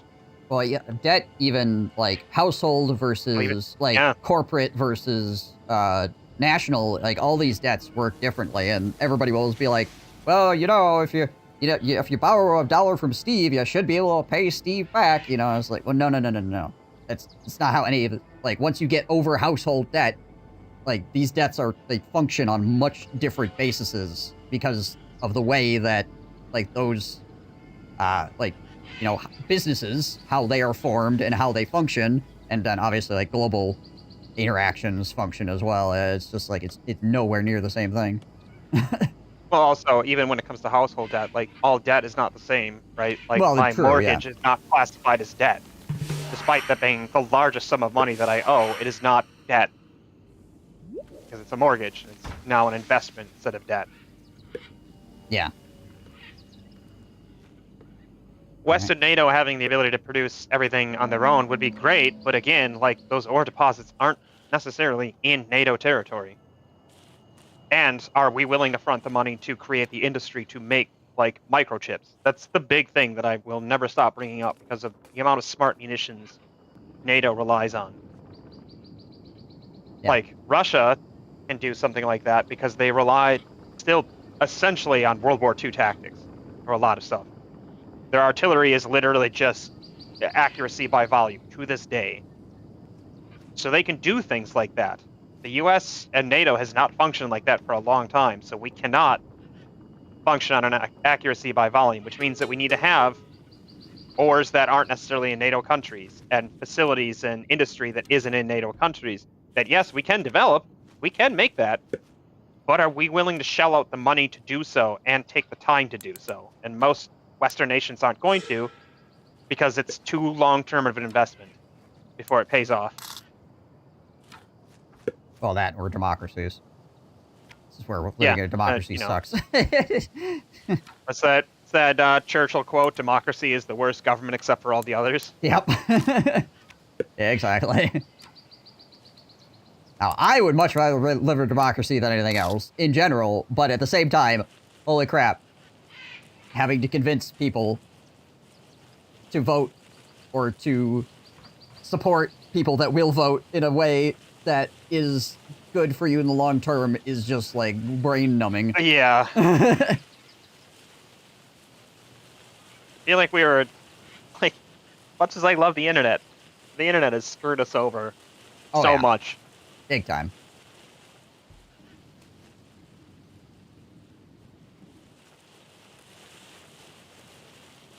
Speaking of foreign, we can build in foreign territory now. Hotel time it is. I also bought the foreign quarter, but there's no way we're going to be able to afford that right now. It's super expensive. Yeah. What is it? 156,000. So we'll just do that. You know, like a season or two.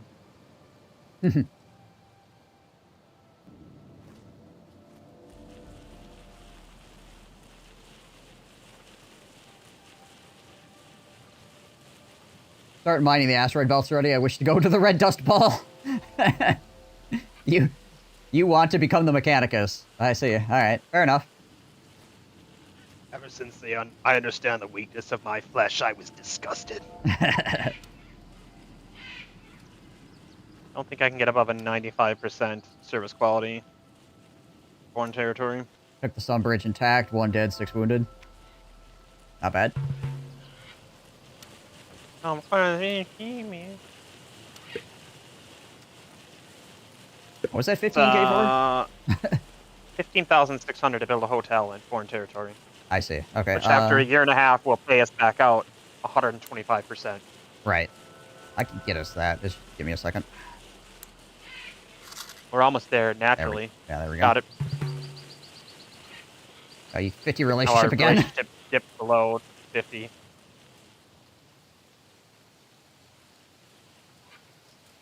We're not constantly trading with them. Right. Russia with bars and Hurons. The ability of U.S. squads just dominate firefights. So noticeable in this game. British squads are so anemic when the Bren isn't in action.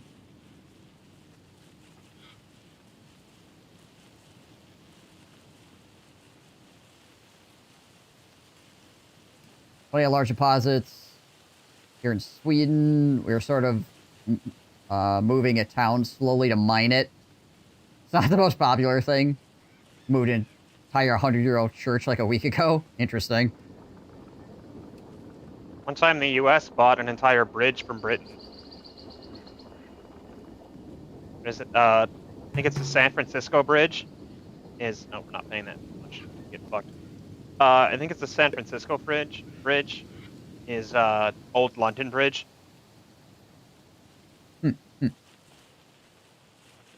I got a bridge to sell you. Quite literally. Now, this isn't a joke.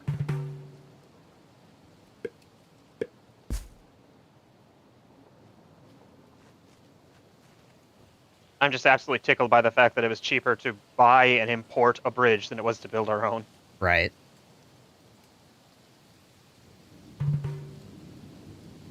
Yeah.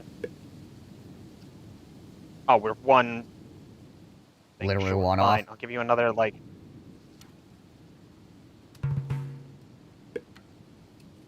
Fine! Robert Bernard.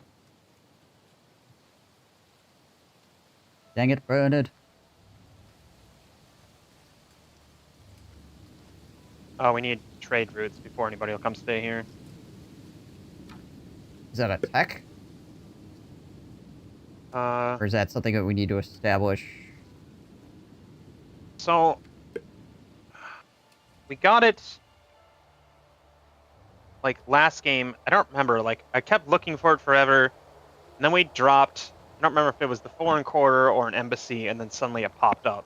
Like it's another building we have to drop to unlock it. Oh yeah, that's right. There's like a trade port thing that you can put in foreign territory, right? Yeah, it might be the foreign quarter. Right. Oof. Okay. I mean, that foreign quarter is So, you know. definitely worth it, but it's very expensive. Yeah, I mean, if we get the modifier too from the embassy, putting it up will cash us out like almost 200,000 in a year and a half when it comes back. Yeah.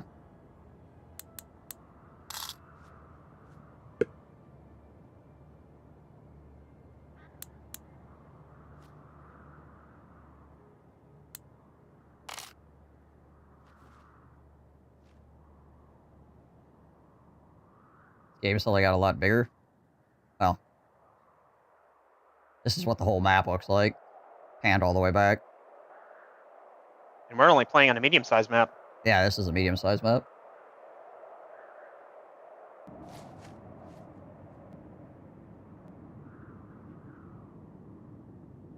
Four of them are the command group of the platoon commander, who is unscathed. Do not follow LT Kettler into battle. Well, at least they were following him into battle, and then, you know, got injured doing something.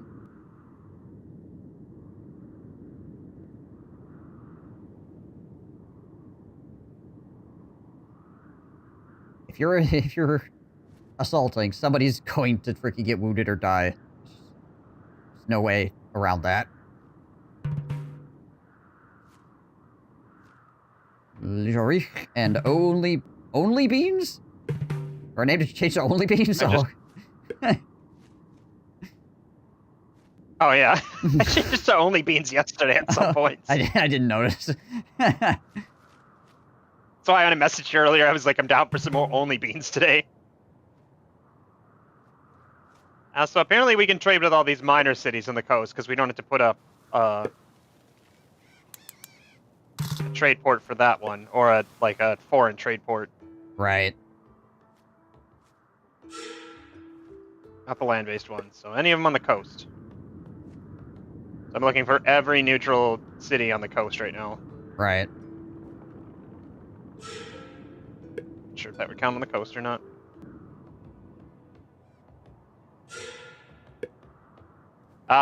Number sea trade routes cannot exceed the number of trading port buildings. Okay, we have 4 right now, so we have to get right. And the each trade is worth 100. So even if we don't upgrade the building and you keep it at base level of 40, we're getting a 60-point offset in our favor. Right.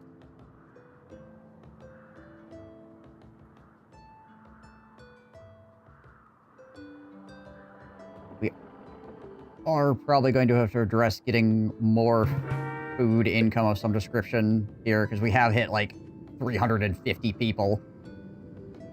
Well, technically our population is 422 with children. Blaze it. Well, I can drop down more rice farms. Welcome to the rice field, motherfucker.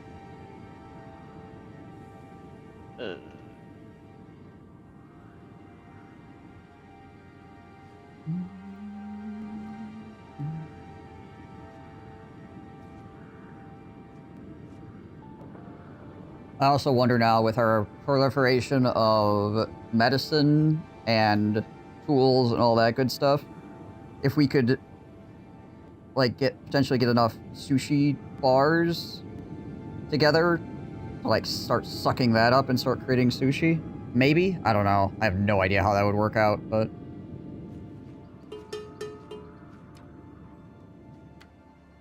Yeah, we might just have to put up more sushi bars. I think the problem is they're getting a rotation, and then all the food is getting eaten before they get a chance to make more than one. Yeah.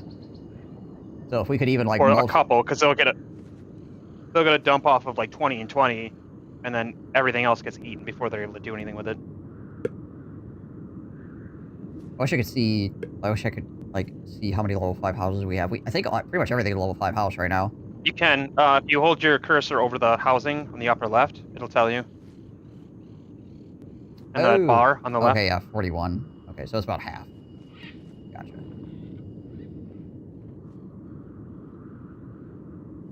Because then But most of the... we could also do up to 8 sushi bars for productivity gain as well, right? Yep. Well, the culinary school one would max out, so we get 1 productivity for each house, and we have at least 30 houses. We're at 40 something, aren't we? Yeah. So that would max out. That'd be another plus 30%. Which is gonna add up. Holy shit! Now we're hella negative. Yeah, it's the. I have currently a yearly renewing trade for over 2,000 blueberries, so. Oh yeah, that'll do it. But we can remake that money. Are blueberries cheaper or is rice cheaper? It was blueberries when I was looking at it before. That might have changed because of my massive influx of blueberries that was going on. Let me take another look. Okay. Yeah, probably rice is cheaper again now. I'll change this trade to rice.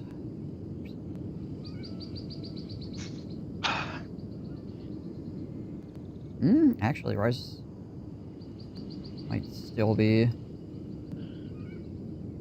Now, technically, bread is cheaper. Cactus fruit.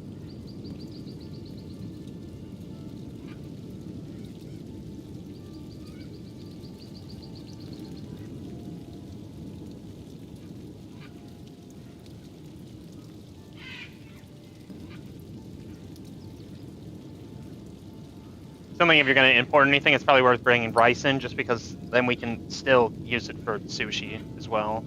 Yeah. Rice. Even if it is like half a coin more. Yeah, it definitely is, but... Or fish, whatever fish is worth.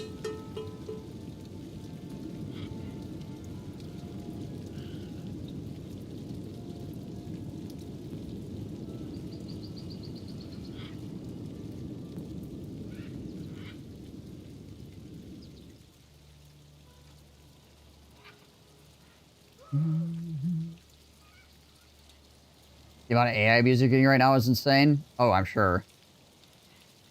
Good thing out they don't have someone links me a song. I don't have to listen to it all. I don't have to hit like. Yeah.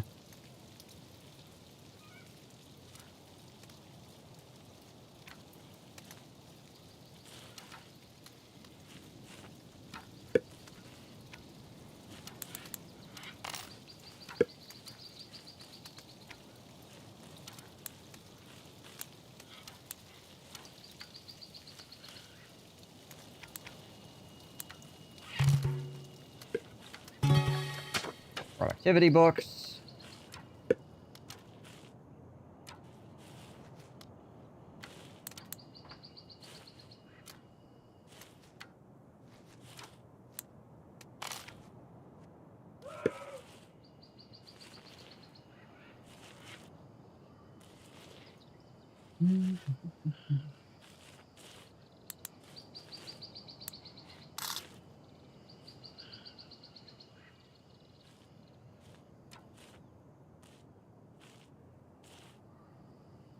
Perishable goods supply should never meet demand. You've seen our people eat. They went through freaking 2,400 blueberries in like 2 months.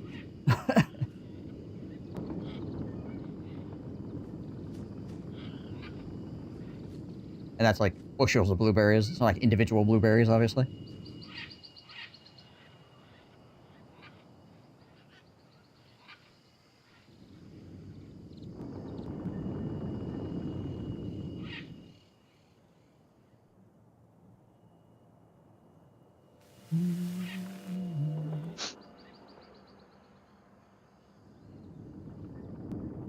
Oh, there should be, like, this place to our east, I think, should be pretty good for, fields. Like, I think that whole place is... Yeah. It is. I've already set up irrigation, though, up here for something. Oh, okay. Oh, I see. Yeah. I just needed to wait for everything to finish building, and money for rice. Yeah, for rice, the money resets here.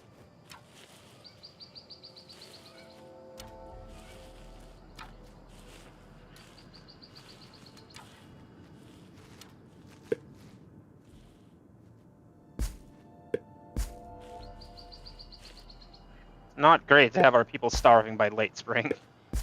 No. I mean, like I said, we got freaking 438 of them right now. Might need a couple more deep sea fishing ports.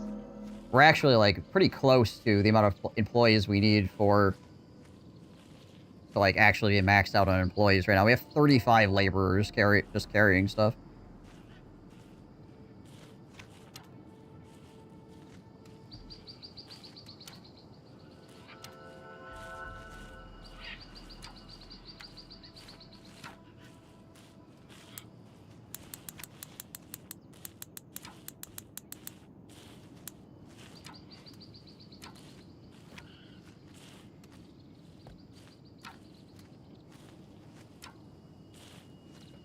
Apparently there is a fire down the street from my house. Oh. Interesting.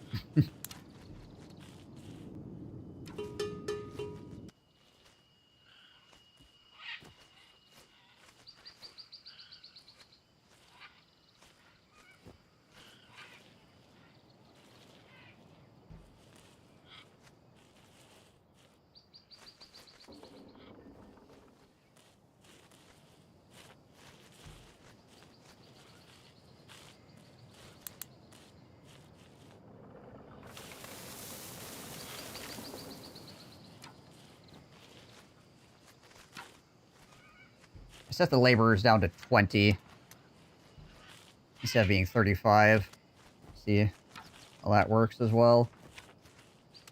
I don't know if we need 35 people running around just, like, putting stuff places. We'll see.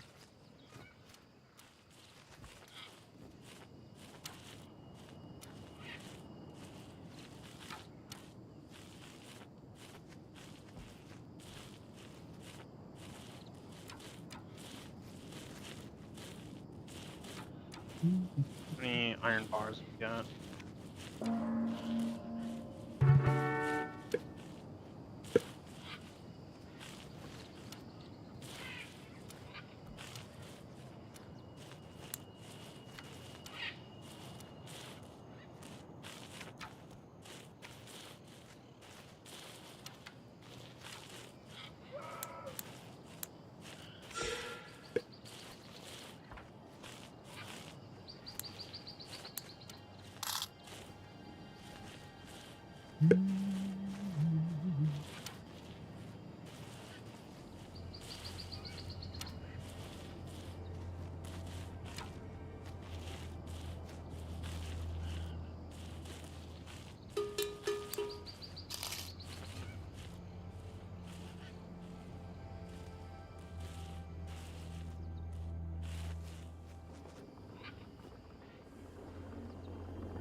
Alright, we're back in the positive money-wise.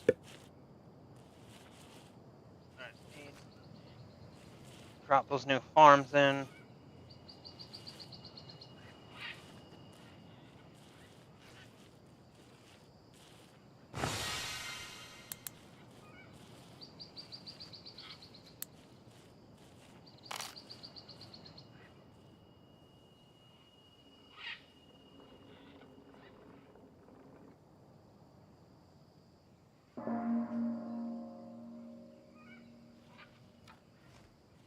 Yeah.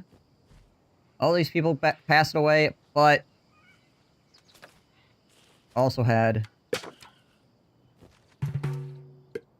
a huge amount of people, honestly. So.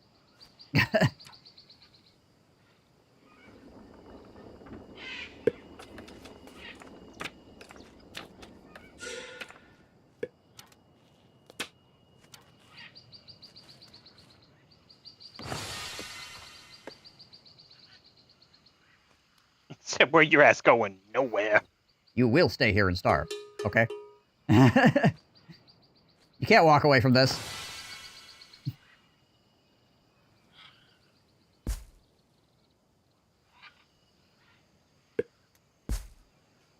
Who do you think you are?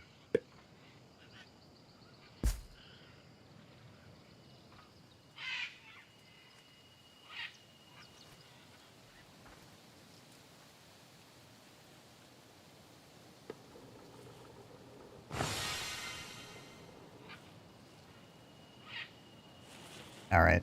You managed that. I'm going to go take a pee. I'll be right back. It's not a choice, it's a lifestyle. Our culture. Our culture demands it.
At least the air's clean.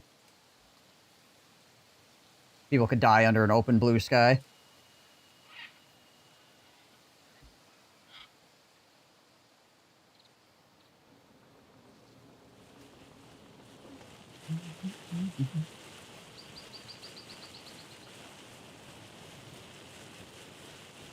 Nobody can deny you your right to die in the sun.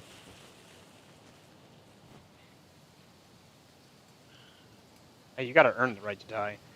Right? Every year. It's just a year I sacrifice. Every year before the harvest, a certain amount of people need to die of starvation to make sure the harvest is good. If that doesn't happen, then the harvest is going to suck, and then we'll all die. I wonder what happens if we enable cannibalism. That's also a good question. I was kind of wondering that myself. I was like, obviously I've been saying no, but it's like, what actually happens? I'm sure the internet knows. Maybe. I couldn't find anything on how to increase service level when I was trying because of that, so. Oh, no, okay. Oh, maybe the internet doesn't know, or isn't saying.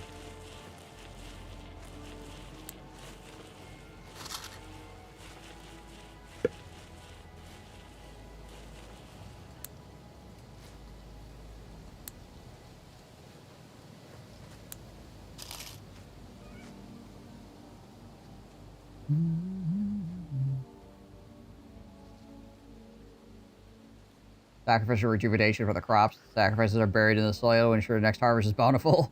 Basically.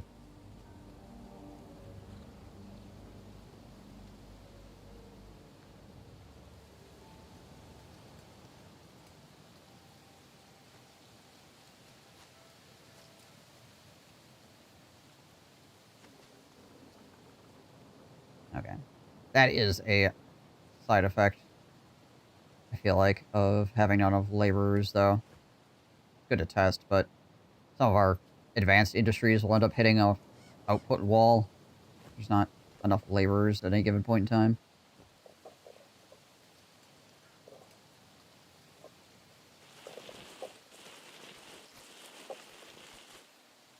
So I just put it back to auto.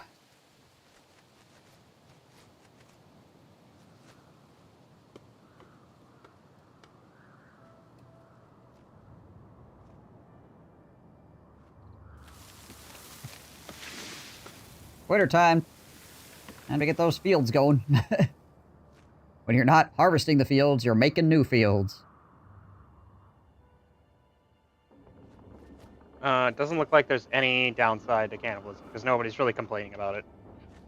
Sometimes people are just like, oh, even cannibalism isn't enough to help deal with my early food problems.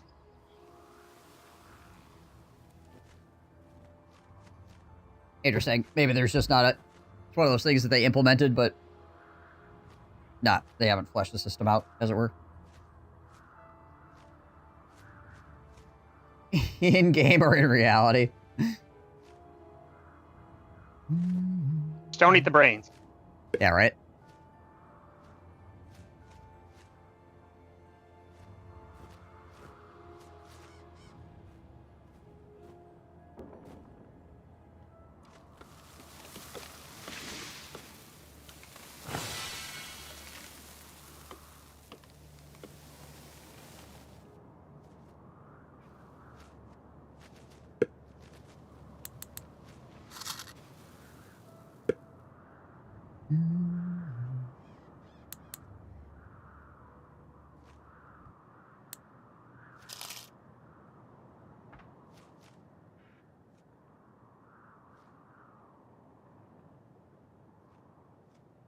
Six honey.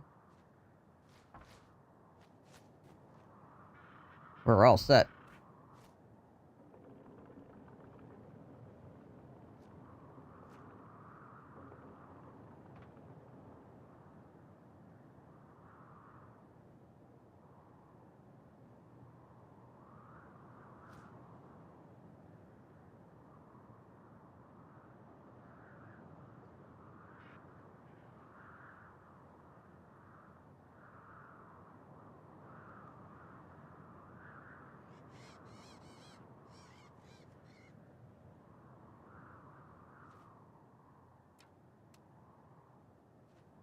Well, even though people don't like their jobs, the things are very entertaining when people are not at work. So, they're just okay with it.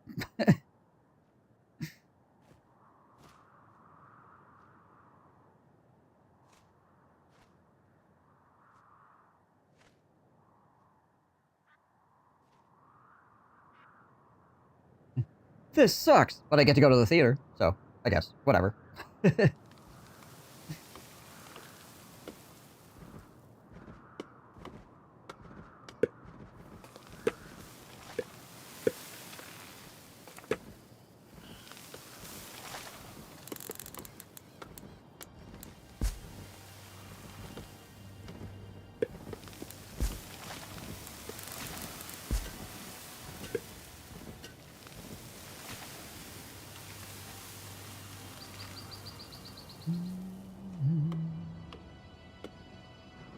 Will also give us a huge influx of lumber, which is good. Oh, I don't know if you noticed, but it turns out bonsai trees do require an input. They need lumber. Oh, they do take lumber? Okay. Yeah, Gotta 68 spend per trees batch. to make trees, apparently. I see. Interesting.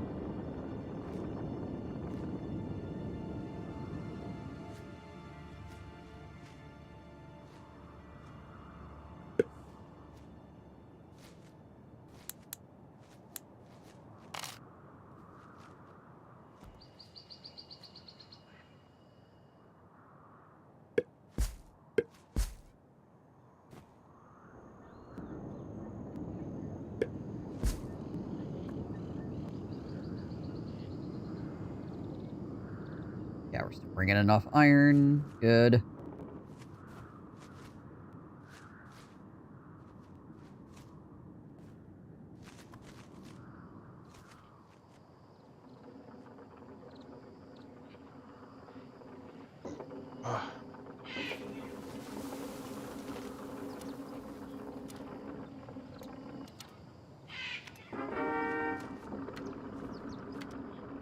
Upgrade that coal mine one more time as well. Is how we're kind of constantly pushing that boundary also.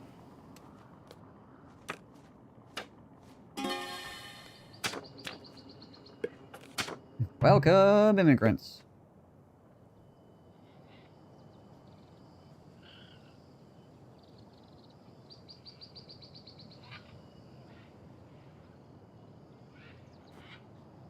All right, so we just got another 2,000 rice.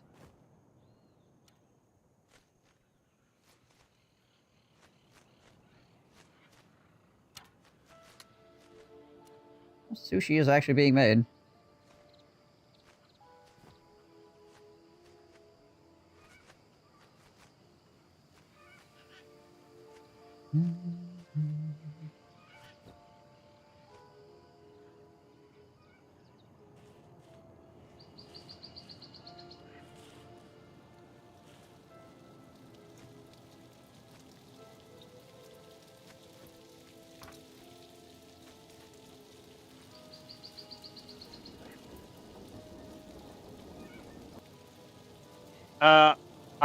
So I know I said I was gonna go get a flash at 4. It's about 4 now.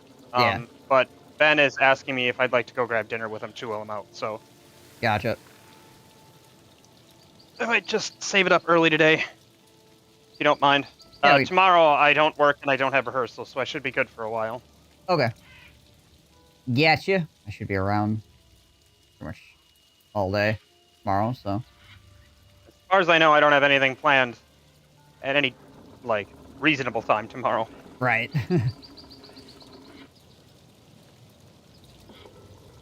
I feel like we're gonna hit a weird moment here in where we're getting, like, our next, like, food expansion out, where things are gonna get kind of freaking wonky. We'll see how it goes. Yeah, we're about to get another one of those hiccup points of food wavering and trying to figure out how to get luxury goods. I think what we were talking about earlier, we might just have to drop more sushi bars. Yeah, it would be interesting to try it anyways. Like, the worst that happens is we crash our entire economy. You know? Yeah. And then if, we death spiral, then we'll just start over at a lesser difficulty. Yeah, exactly. Like, with the knowledge Jungle is considered one of the hardest places to start, from what I was seeing online. So not only did we go to one of the hardest locales, but also we did it on an island, so we can't harder to trade. And we did it in a faction that requires more farming than other factions. Right. And fish. That being said, though, with everything we learned here, every other difficulty should feel like a freaking walk in the park, that's for sure. Oh, yeah. Yeah. Playing on hard or brutal should be a breeze after this. Yeah. I mean, like I said, when I started my solo on hard, I was in almost my second year on just 2 hunting cabins. So yeah, those 2 hunting cabins in the center of town would probably still be carrying us at this point. That's a lot, but yeah. Because I dropped 2 hunting cabins, then I put a fruit collector right next to them. Oh, right, yeah. Right away, like, even if I end up turning it off later.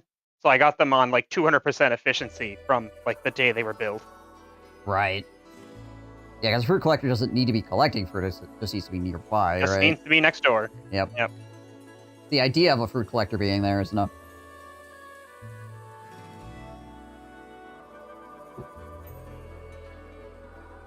Alright. Cool. Well, enjoy your shopping, and have a good dinner. Oh, yeah. And I'd like to blow another $200 on a fucking flash. I wanted one, just was getting around to getting one. I was hoping to... My friend said going to the Camera Casino in town was a waste. She said they overcharge for everything and to go to Best Buy. Right. I stopped there earlier today, and Best Buy has nothing for flashes. They had a flash that, like, should work with my camera, but isn't guaranteed to. And I was like, yeah, we're just gonna go pay extra and go to fucking... Make sure you get something that functions, yeah. Yeah. Maybe the person there actually will know what they're talking about as well. Yeah, ask them a question. Well, they do, and, like, part of me is inclined to shop there because they, like, know what they're talking about and they're actual experts. Yeah. So yeah, I mean, I guess you're paying for that slightly as well, if it matters. I mean, if you know exactly what you want, then it doesn't matter that much, but that is probably factored into the cost.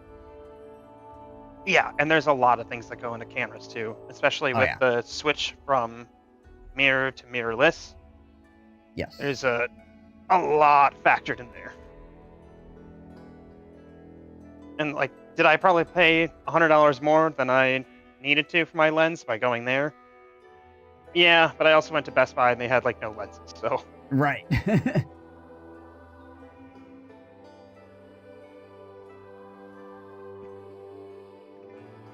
Yeah, that is fair.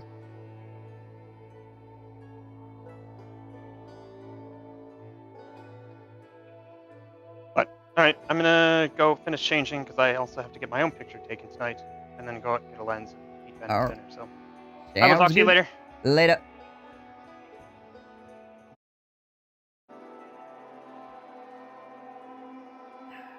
All right, chat. I know this will be a really short stream, but I think I'm actually going to end here because I have like a bunch of stuff that I still need to do. I got a whole bunch of paperwork on the computer, but you know what I mean. That I need to still work on. I worked on some of it this morning, which is why I didn't start earlier. And yeah, I still need to work on more, but I need to get it done. So there is a time. It is time sensitive to a certain extent. Then also, I think I'm going to go for a really long walk tonight. So, yeah. I went for a 15K. Yes. No, not yesterday. The day before yesterday. So, maybe I'll do another... I'll do another 20 plus today. We'll see. The color of sadness. It's a nice deep blue. Blue is one of the colors that shows up the best. Like, blue, red, and green, I think, are like the colors that show up the best back there. Yellow, can't really tell it's yellow most of the time. It just kind of mostly looks like white light. You can tell if you look really close, but yeah. But hopefully, if I get everything taken care of, we can have a nice, decently long stream tomorrow. So we shall see how it all ends up shaking out. But I do appreciate you guys once again coming in, watching us, starve for a while. So we did actually make some progress. We got up into the Enlightenment age, which is definitely helping us increase the amount of people we have, which is also helping us actually get our industries and stuff with people working them, which is useful. When you're gone half the day, well, just rearrange your schedule. Come on. Too easy. Says the man that's not rearranging his schedule, instead going and doing something. The heck is the RimWorld update? Odyssey expansion 1.6? Oh, also there's a sale on some of the RimWorld DLCs as well, apparently.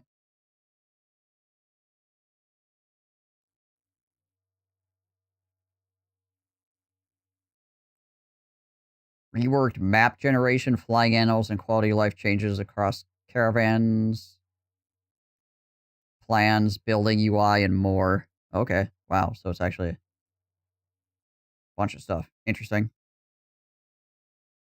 Cool. Constantly fighting to keep up with food production no matter what, and you're still making progress. Yeah, at this difficulty level, in the jungle, with this faction, like, we are most certainly freaking playing on hard. It is difficult. Some of it is intentional difficulty, and some of it is unintentional difficulty, because we didn't know, like, the difficulty factors of the region / the faction right off the bat, right? So we'll have to see. We'll have to see if we can make it to the end game. like we said before, we could try making a bunch of sushi makers and see if that actually, like, if we get a whole bunch of food transferred efficiently from being rice and fish over to being sushi quickly before all the people eat the rice, then that will actually like 3x. I think it's like 3xing our food basically, which would be a pretty big deal.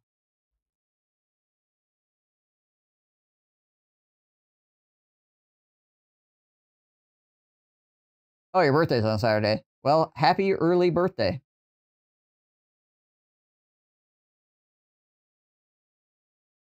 Yeah, no, that's that's entirely fair. I wasn't actually asking you to do that.